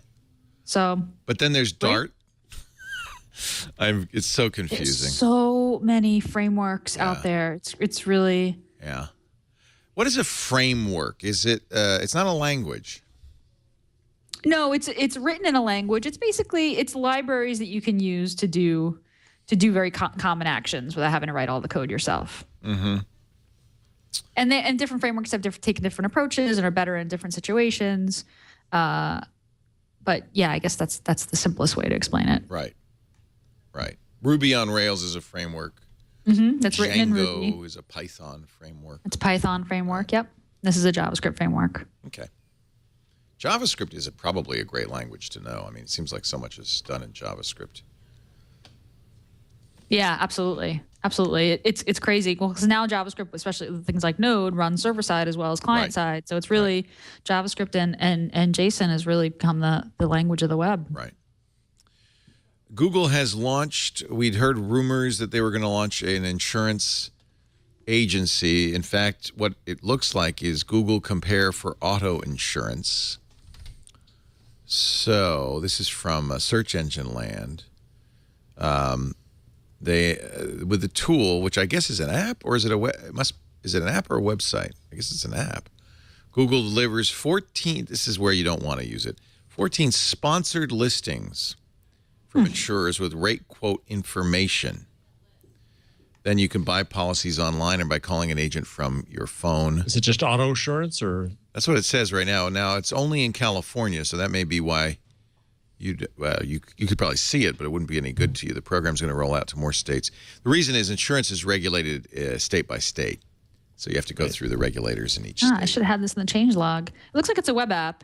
Yeah, it does. It's google.com/compare/auto insurance. So this has been rumored for a long time. A Google employee got an insurance license. There's been a lot of evidence that this was about to happen. Google will act as a lead generator, more than just ad facilitator, and pricing will be based on a cost per acquisition. So they get a cut, in other words. So does Google have to go to the insurance business because self-driving cars had better be self-insured? Well, it's a business. It's a profit center. That's an interesting question. What I'm saying is preparatory to autonomous vehicles. Well, if I don't drive the car, why insure me? Insure that which drives the car, and that which is liable. Right. What are you insuring then? The computer? Yeah, you're insuring the software. Seriously, right? If there's a bug in the software that kills somebody, am I liable because I'm sitting in the car? Well, that means, this car insurance has to be changed a little bit. It has to have some sort of, there's already liability protection in your car insurance, but there may have to be some sort of umbrella protection for bad code. Yeah. Wow.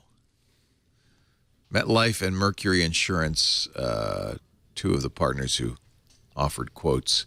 As Google Compare for car insurance rolls out to more states, Google says we'll also be introducing ratings and reviews. That's going to be pretty important, as well as local agent support for providers with agent networks.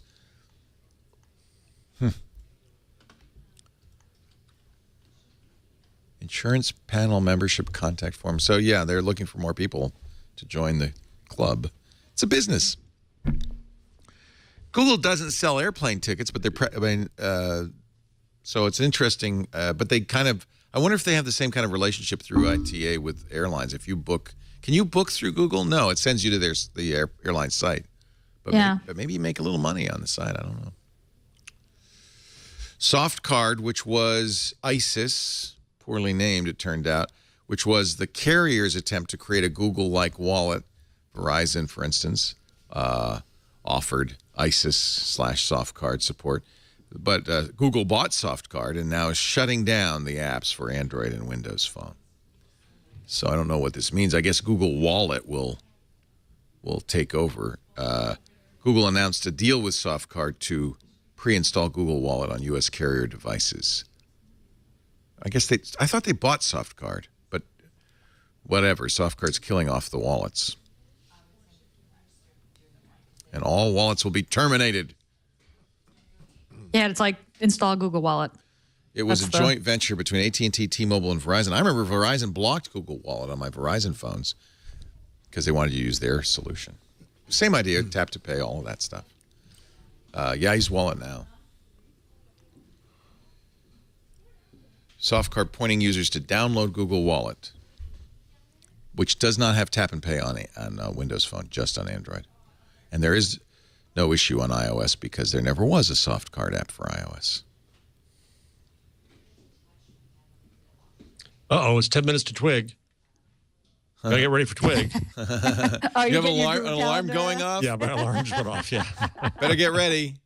All right, well, we gotta find a number. Where's a number? Quickly get a number. Is that when you do that? 10 minutes to 10? Is it? It depends. As I go through, if I find one. One of the things the Apple Watch does that's really interesting is Wi-Fi. So the Android Wear is Bluetooth. It ties to your phone by Bluetooth, but you get outside of Bluetooth range, it's disconnected, and it no longer has communication with the phone.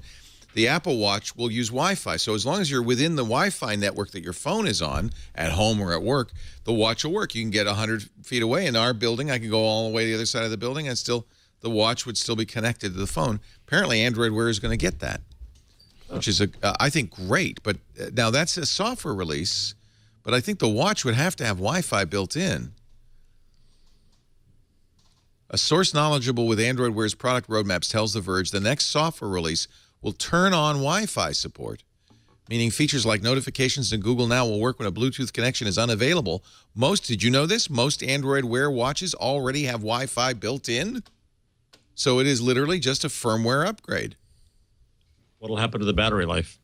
Ah, good question. Battery, the Moto 360, every firmware update has improved battery life to the point where now it's great. Once in a while, one day out of 100, it'll suddenly get confused and down, but generally it's very good. Yeah.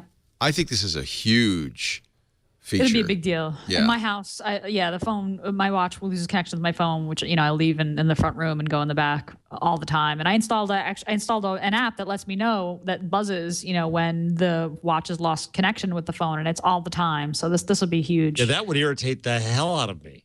Yeah, it was stupid. It was one of the first Android Wear apps I ever installed, and I was like, "Oh, this is very useful," and it's terrible. Yeah. It's just like reminding you that it's not working the way it should work. I love it. I am thrilled that Google is saying, "Okay, we're going head to head with Apple Watch." They're not. Yeah. They're not going to go, "Oh well, it's over." They're going to try to maintain feature parity. What I want to know is when is the Pixel of watches coming out? Like a super nice one. Yeah. Wasn't there a nice? The LG R is very nice. With no there's flat the other tire. new one. But there's another new one that came out at MWC. It's like a $1,000 watch, isn't it? Was the it thing that is, expensive? who would invest money in something that is going to become? It has no shelf life. No. That's why the It ain't $17,000 Apple Watch is just. It's absurd. It's obscene, only for people for whom $17,000 is like $20. Here is the Android Wear ad that was released just before Apple's event. Hi, howdy, hi. Well, everyone is minus, you could call me multiply. Just so you know, yes, I'm that guy. Very sprockets. This is me on the regular, so you know. Yeah, you know that I know. This is me on the regular, so you know. I have to say, I've loved those Be Together Not. Yeah. What is It's a great campaign. Be together, not the same. Be Not the together, same. not the same. Yeah. It's exactly right. And they're very soft sell because they don't really say anything. But it's Android. You can tell it's Android. What's the social version of Think Different? Yeah. I love it.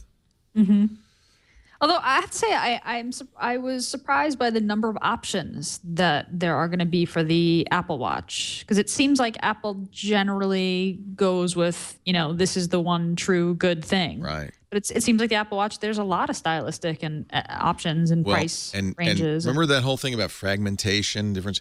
The different Apple Watch sizes have different screen resolutions. So for a programmer, Really? yeah, that's a pain in the that's ass. interesting. Yeah. Just a little different. So I guess we won't hear the word fragmentation from Apple for a while. So Twitter bought Periscope, which is a video streaming service that's going to, I presume, be tied to Twitter. Unfortunately, just in time for South by Southwest, Meerkat launched. Actually, it launched at the end of last month. And everybody's using Meerkat now. That's the thing, Meerkat. iOS only, unfortunately, which peeves me no end. Meerkat is iOS only? Yeah, I don't know if Periscope will be supporting Android. They will. The Meerkat team actually got a bunch of their programmers together over a weekend and created an app for Android that they call an unofficial Meerkat app just for viewing Meerkat videos. No. I don't want to. I want to stream. Right. They're working on that, and it'll happen eventually. So this is not a new category. We've all played with Quick. Remember Quick? Yeah. QWIK? And Is that still Social around? Cam. No, Quick was bought by who bought Quick? Was it Facebook? Somebody bought Quick. Yeah.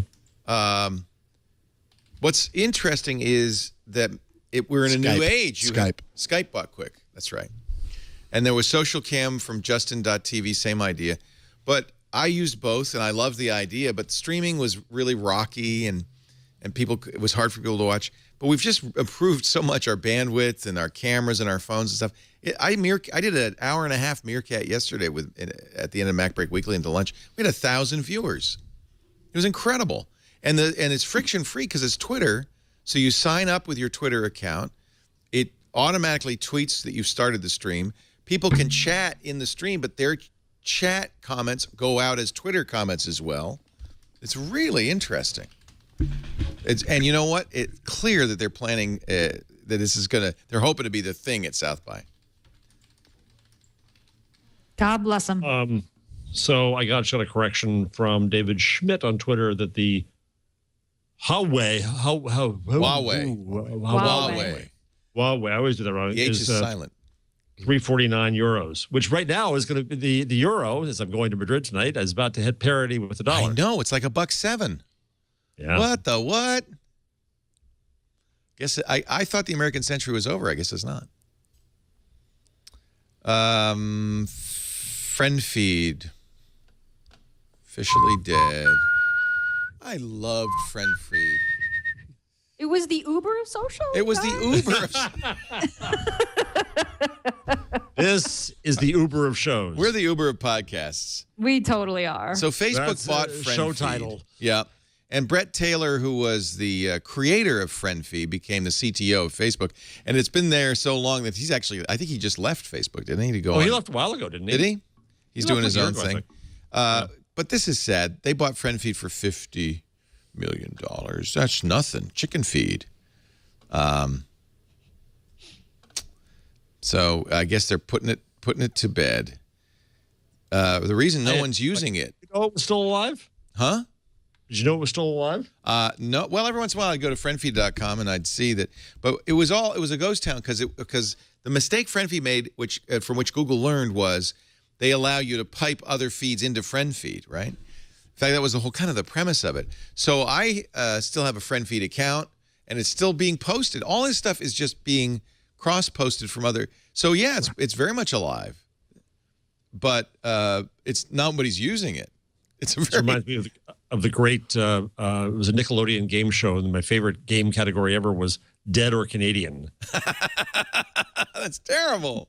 It is, but it's kind of the same thing. Friend feed or dead. Yeah, it's. I have no idea some of these sites are still around. Yeah, I loved FriendFeed. I really thought this was ICQ. the thing. Is ICQ still around? That was purchased by AOL, and I think folded into AIM. I think it might still. Was it folded in? Well, I don't know. ICQ. Let's see. Let's surf to ICQ.com. Why, yes, it's still around with video calls, free messages, and low-cost phone calls. But the site is really slow. Can you imagine the poor schmuck out there? What? I'm the product manager for ICQ. Sorry, any chance I can get to play the sound effect from ICQ? I think that's a good sound effect for ICQ. That's right. That's what that was? Yeah, that was the ICQ sound. Sounded so familiar. Yeah. People are looking, right now, they're looking at their computers saying, wait, I got a message? I forgot all about that. We've been maintaining, this is FriendFeed's statement to Recode. We've been maintaining the service for the last 5 years, but usage has been declining steadily. The community is now just a fraction of what it once was. Given this, we've decided it's time to start winding things down. Our thanks go out to the FriendFeed community for its many years Bye-bye. of support. Bye-bye now. Bye-bye. Bye-bye. Bye-bye. That was an acqui-hire. Anything else we want to talk about before we take a break and get our tips? Oh, GigaOM. yeah. So what happened? Seriously, what happened? No one's explain talking. to me because There's an No one's interview talking. here with Matthew Ingram. Actually, I haven't read through it. Somebody in the chat room Columbia posted Journalism it, so Review got it. We got to get Matthew Ingram and Kevin Toefel, both regulars on our show. Great writers. Stacey Higginbottom, Janko Reckers. Ohm had left the site a year ago because he wanted to become a venture capitalist. I think he was, still part of the company. In fact, he tweeted yesterday or the day before when the news came out, I just left GigaOhm for the last time, and my heart is breaking. Ohm has not, I don't think, given any interviews.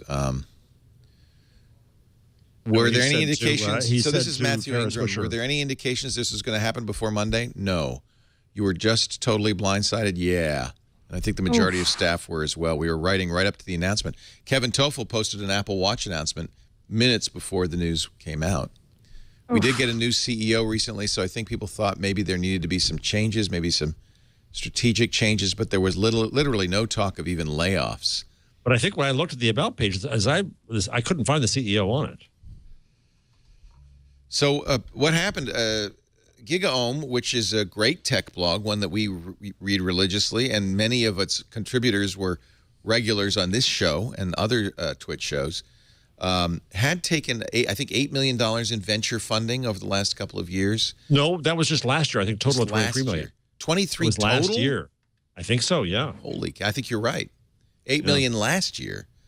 I know, Jay, yeah. But weirdly enough, they say they put a closing announcement on the page saying this is it, we're shutting the doors, and they said the creditors own us now. We're done. So it's not a bankruptcy exactly. It's not a chapter. Right. It's just we're going. GigaOhm recently became unable to pay its creditors in full at this time. As a result, the company is working with its creditors that have the rights to all of the company's assets as their collateral. All operations have ceased. We do not know at this time what the lenders intend to do with the assets or if there will be any future operations. And that was lenders, of course, who were senior. $22.3 million in 6 rounds, according to How do you go through $22.3 million? And they had ads. Yeah. Is this bad news? The last $8 million, February 2014, from Reed Elsevier Ventures, Alloy Ventures, True Ventures, and Shea Ventures. Wow. They didn't have a lot of ads. They have some ads. True and Alloy were in for a lot of it. That's a Google ad. Oh, these are all Google ads. What does this portend for the future of? I see. Somebody wanted me to do a story on that. We don't know enough to know anything. Right. Danny Sullivan wrote a good piece about how being the tortoise is a better way to go. Don't take VC money is one. It's you're the same way. I think that's one lesson in a media company, unless you have an entirely new model. We have no creditors, and no other owners. So in order for us to go out of business, people would just have to stop watching and advertisers would have to stop buying ads, both of which could happen at any time, but it wouldn't be a sudden thing. It would be a slow degradation. So something this sudden is kind of odd. It's very odd. I don't think that's why I think speculating is pretty meaningless. I mean, it's fine to contrast and look, Danny Sullivan's piece is a good one, saying here's how I'm running this. Right. Rafat Ali doesn't believe in taking too much venture money. I think he's right.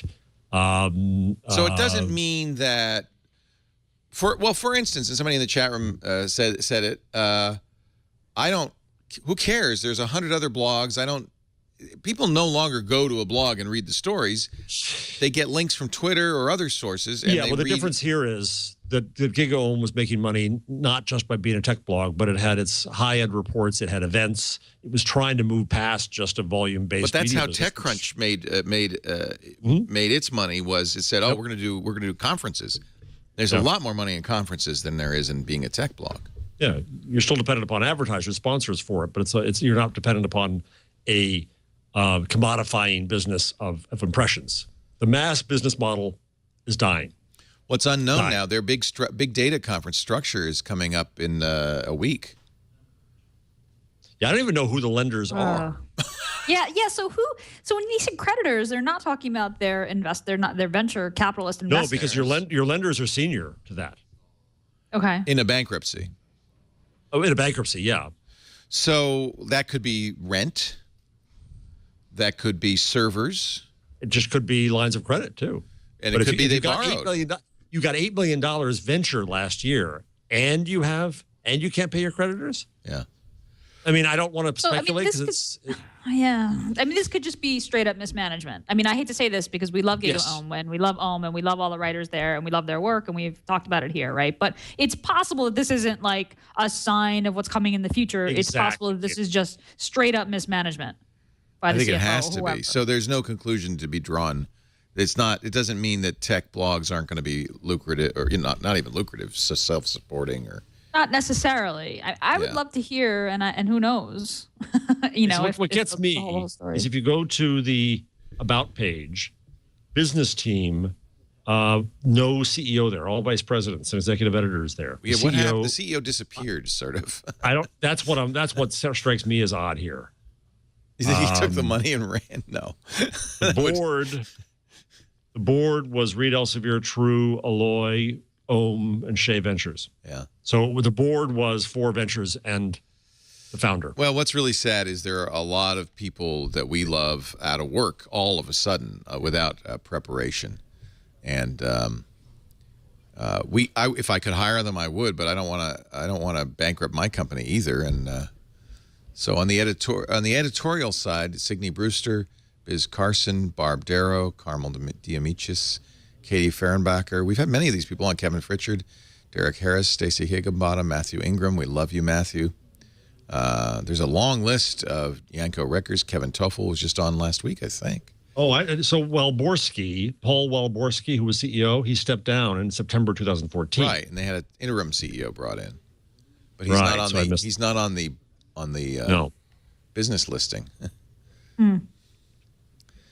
That's a little There's weird. something fishy. Yeah, so Something's up. I think you're absolutely right. This is not something to extrapolate. Yeah, good. So we know more. Let's hope not.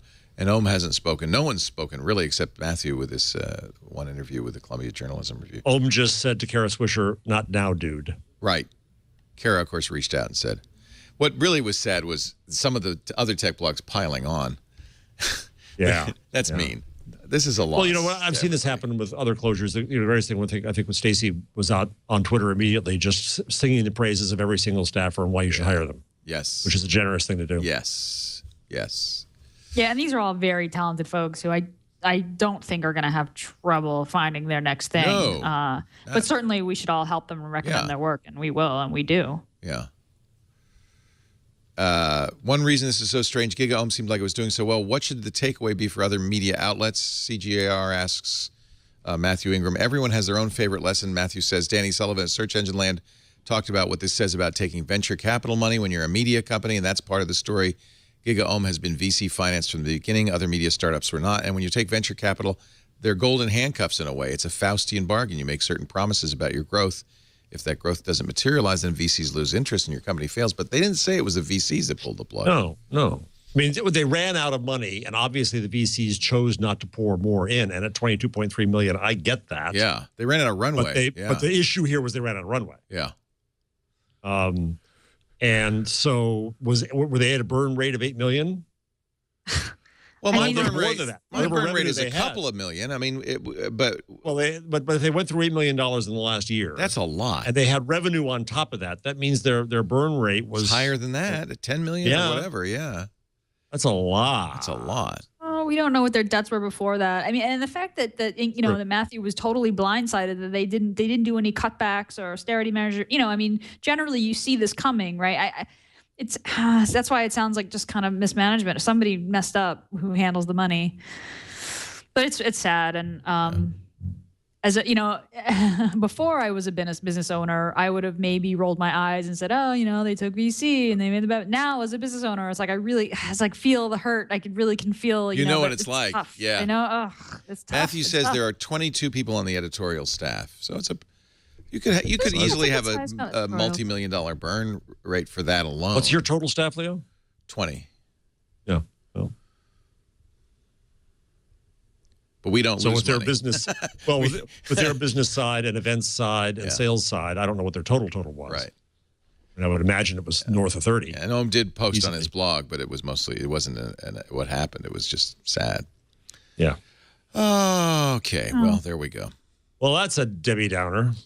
You know what? It's what happens. And meanwhile, Vox is going into the entertainment business. So This is also breaking news. This happened during the show. Vox They is announced this. so Vox, which owns started with SB Nation, right? Am I Right? wrong? Exactly. Then It's the a blog Verge. company. It's a blog company. Then Yeah. the Verge. They have a They gaming. bought Curbed. They bought Curbed and they started Vox as a brand. And they have Polygon, which is a gaming brand. Now they're launching an entertainment division and have signed a deal with WME. Who's that? Is it an agency? Is that an agency? Must be. Vox raised, now talking about venture capital, $47 million in venture capital in November. They're going to do TV and film projects. Wow. One of the powerful things about Vox is they hit so many different verticals, said Daniel Porter, head of digital at WME. Is that William Morris?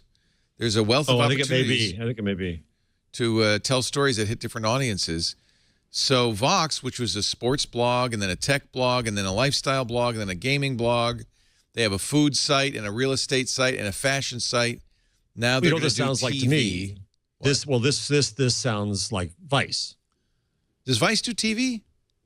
Well, yeah, they have the HBO show. Now they don't do entertainment per se, but it's entertaining. Yeah, the HBO. Or maybe is- they're just and- going to do YouTube videos. Nowadays, who knows? Our approach is to become a programming company as much as an editorial company, said the creative director Chad Mumm. Good luck, Chad. Yeah, it's tough. Good luck. Leo, when are you starting your new soap opera? I'm not. You're not going to meerkat it live? No. Oh, well, yeah, actually, we kind of had a meerkat soap opera the other day. That was fun. Next time I have a fight with Lisa, I'll meerkat it. How about that?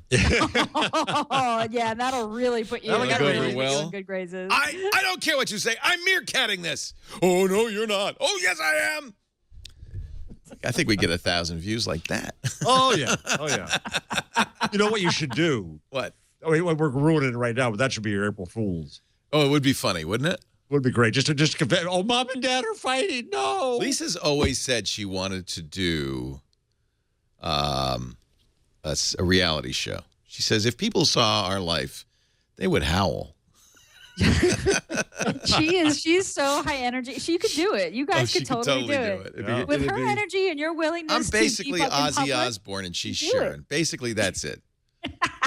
Lisa, where's the remote, Lisa? Let's take a break. Come back with numbers, tools, tips, the works. Our show today brought to you by our good buddies at Shutterstock. You know, at the end of House of Cards, what it says?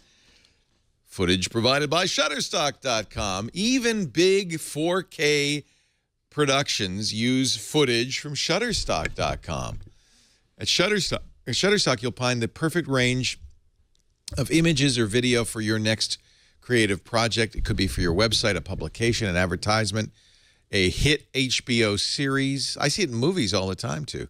49 million high-quality stock photos, illustrations, vectors, and video clips. They source images from around the world. They put them at your fingertips. Professional photographers, artists.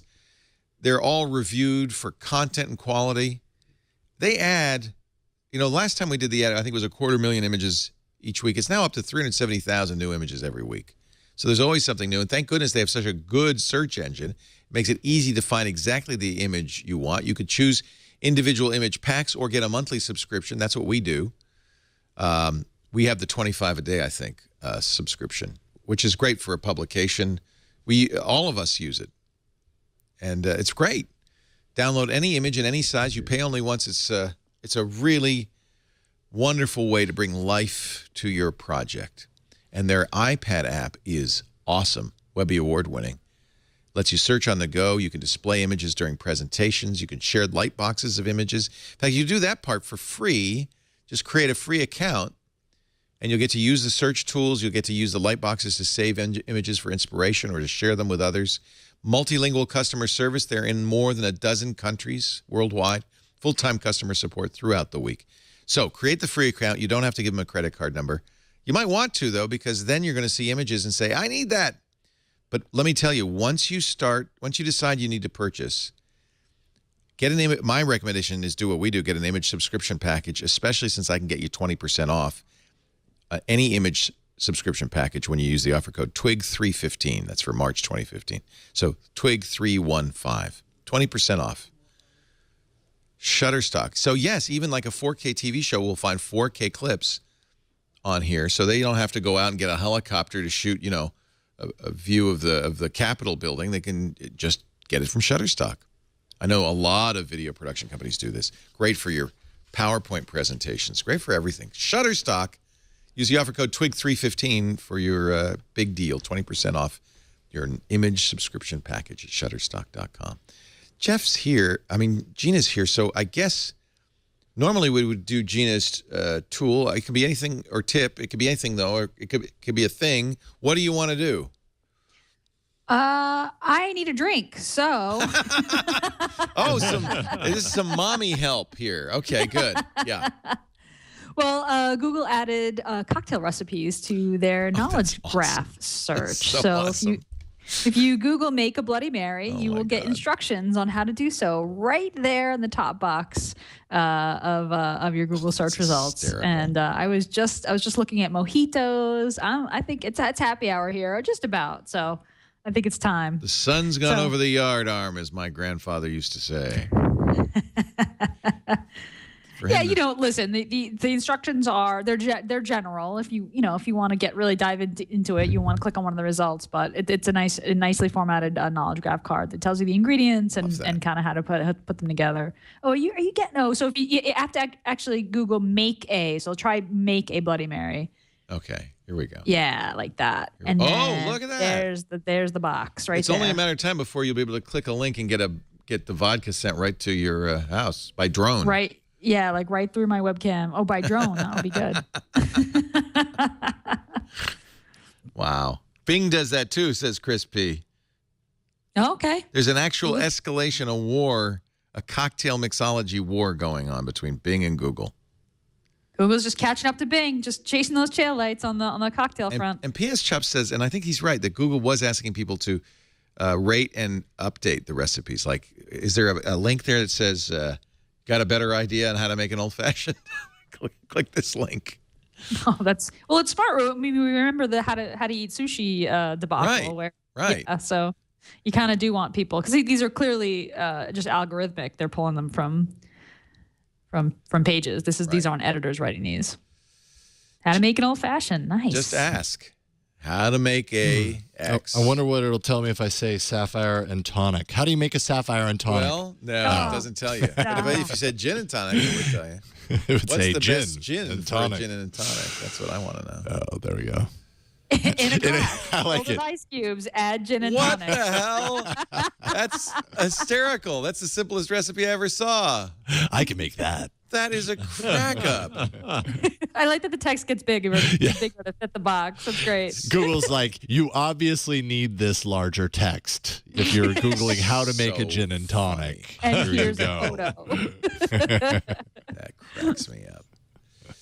Mr. Jeff Jarvis, do you have a pick of the week? I do indeed. Loon.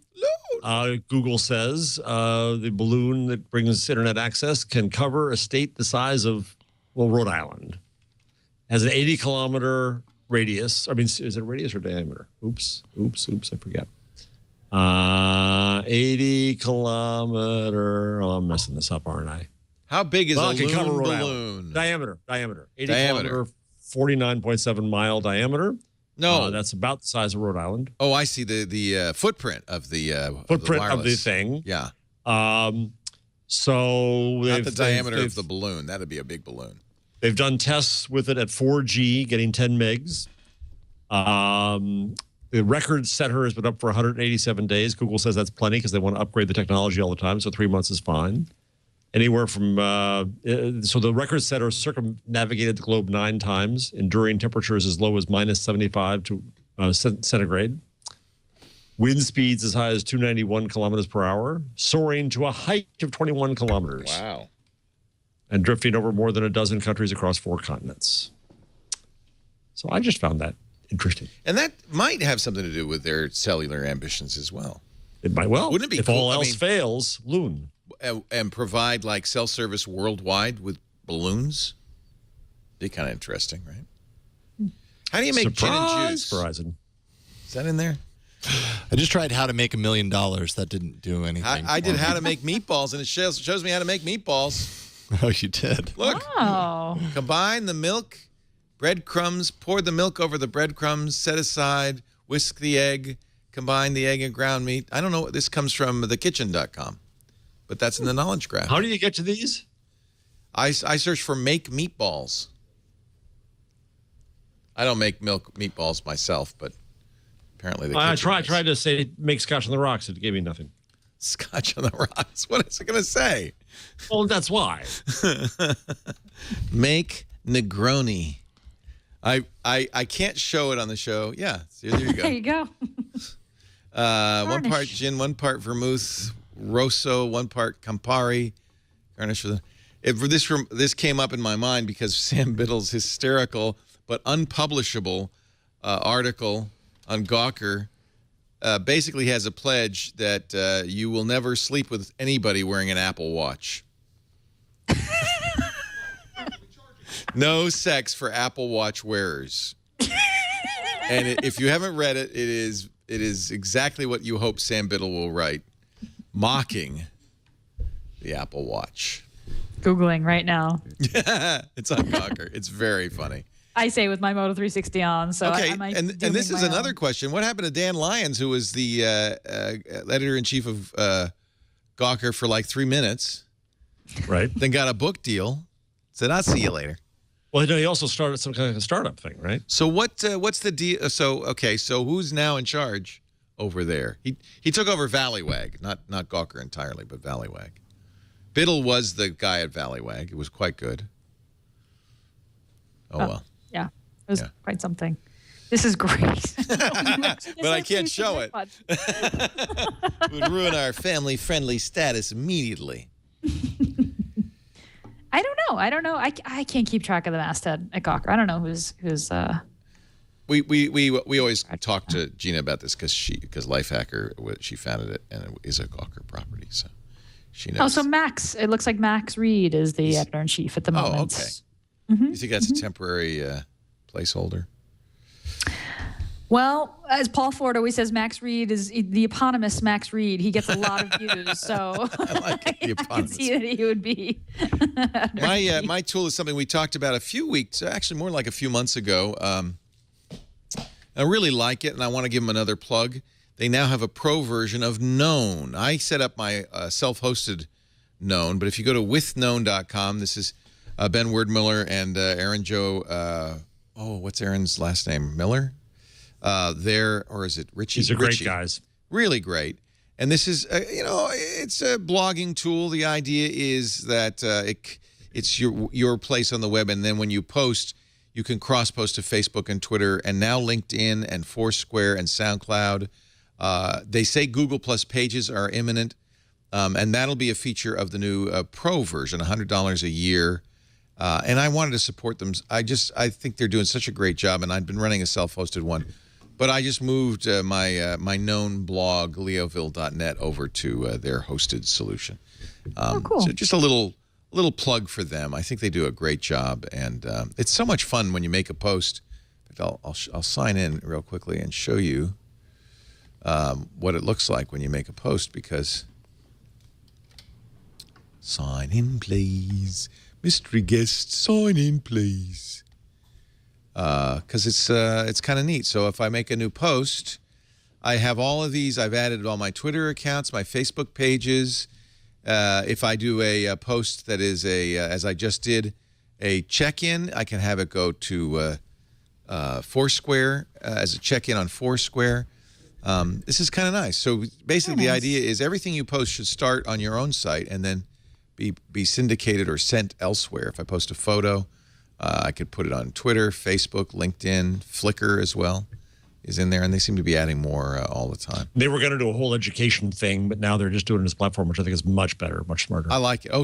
That's interesting, because I noticed that they still have the known for education, but you say this I is... think they have there, but I think it's just smart to just make it a product and see where it goes, see who uses it. It's a good server. I like it. It's kind of like Tumblr or Tumblr, or maybe I miss Posterous. The idea of Posterous was you email stuff to your blog, and it then from there can go elsewhere. Posthaven is kind of the haven for Posterous users. But I think this is very slick and elegant, and they keep adding features to it, and I like it. So take a look at it. It's free to use, the basic version, and then they have a pro version, which just came out, withknown.com. And I will continue to post little stuff, because you can do it from your phone, too. They also have some little cool little JavaScript things, like let's see if I can find it. Older. There's a little, you can use little JavaScript plugins. This one's from the Knight Fellowship, or Knight folks, where you can, you can embed, I know, a wedding picture. You can embed some JavaScript, let's make this bigger, that'll play back audio. So you could podcast with this very nicely. Very nice. Yeah, and then don't you like the little player in there? So where it says the music, it's got a little play button and it just plays. So I post what you could do, for instance, record something on your computer, post it to Withknown, cross-post it automatically to SoundCloud, and also have this little player right on the Withknown site. Little stuff like that I think is very nicely done. Well, it's been a weird experience to do this in the morning, but boy, it's great to have Gina here. So nice to have you. Let's go look. Great to be here. Let's go look. LeoLaporte.thinkup.com. Oh, thank you. I think I probably drove ThinkUp crazy. I'm looking forward to seeing all the stuff I get back from my Meerkat experience yesterday. I got a lot of a lot of tweets on that one. So these are the insights you get. Oh, there's the new insight. I got a new profile picture. That's nice. New followers. Look at that. That's the Meerkat post. 331 favorites. Wow, you got tons of replies on that, didn't you? Yeah, Very and that's nice. what's interesting is because all the chat comes in as a reply. So 81 replies. That's fantastic. Yeah. Pretty incredible. Actually, no. Beating out 143 replies. You got more favorites. Yeah, huh. Oh, I see. that's 143 overall. replies and 118 retweets. Wow, from one tweet. Well, that's from the week. That's from the That's whole the week. week. So, Oh, yeah, and then the Meerkat's just this. I and get the it. Meerkat's the 139 the favorites, 81 favorites. retweets, 81 replies. Yeah. Yep. Cool. And of course, on mine, it points to a tweet a year ago that has the F word in it. Don't show that one. Most popular update from 1 year ago. Got the retweets. Got the double the favorites with that Meerkat one. Snoop Dogg looking good. He's changed his photo from one incomprehensible picture to another. You always want to keep track of those. The Snoop Dogg changes them all the time. This is fun. Facebook and Twitter analytics all together in one page. Instagram Insights. forthcoming.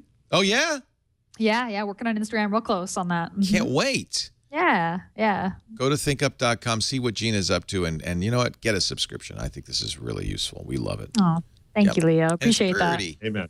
It's pretty. It doesn't look like it was written in PHP. Oh, thank you. I appreciate that. Looks much more modern. Jeff Thank you, Jarvis is in his soggy office at CUNY, the City University of New York. That's where he teaches journalism. He's also an author. Public Parts, What Would Google Do? Geeks Bearing Gifts. And he's off to Madrid. What for? Newspaper company. Fun. Have fun. Be good. Yep, be fun. I guess because you're on the East Coast. Going to Europe for us is such a big deal on the West Coast. But for you, it's just like a commute, right? It's like a hop. I will take my magic pill, which the only time I ever take magic pills is when I fly, red eyes. Yeah. And I hope sleep tonight, and then I get there tomorrow, and they have me working straight through. And then, of course, it's a dinner meeting, but that doesn't start until like 87 in the morning. UTC. Have a great trip. You'll be back next week, though, right? Oh, yeah, I'm back Saturday, so I'll be back. Okay, all right. And Gina, we'll see you in a month. We'll miss Yeah, you. see you in a few weeks. Yeah, thanks for having me back. And yeah, you'll see me in a few weeks. We just love having you on the show. Thanks for being here. I look forward to seeing your we're hair an growth. escape. Yeah, I'll be longer next time. You'll be longer next time. We're an excuse to let your wife handle whatever your kid's complaining about. So you got to be here. That's right. Think of it that way. Need some sleep? Come on, Twig. Yeah, that's it. Uh-huh. Oh, honey, I let you got to do a nap. podcast. Yeah. And this one, say this was a 4-hour one. See, you get a nice little. Yeah. No, don't do that. Hey, we thank you all for being here. We do Twig normally. This is not a normal time for us. We normally right about now, 1 p.m. Pacific, 4 p.m. Eastern Time, 1800 UTC on live.twit.tv. We do like it if you watch live, but you don't have to. On-demand audio and video of all of our shows is available at the website, twit.tv. Soon to be new and improved, twit.tv/twig for this show, and also wherever you get your podcasts, or get one of our great apps developed by lovely community members. We don't have anything to do with them, but we appreciate that they did it on every platform, including Roku, Android, Windows Phone, iOS. Thanks for joining us. We'll see you next time on Twig. Bye-bye.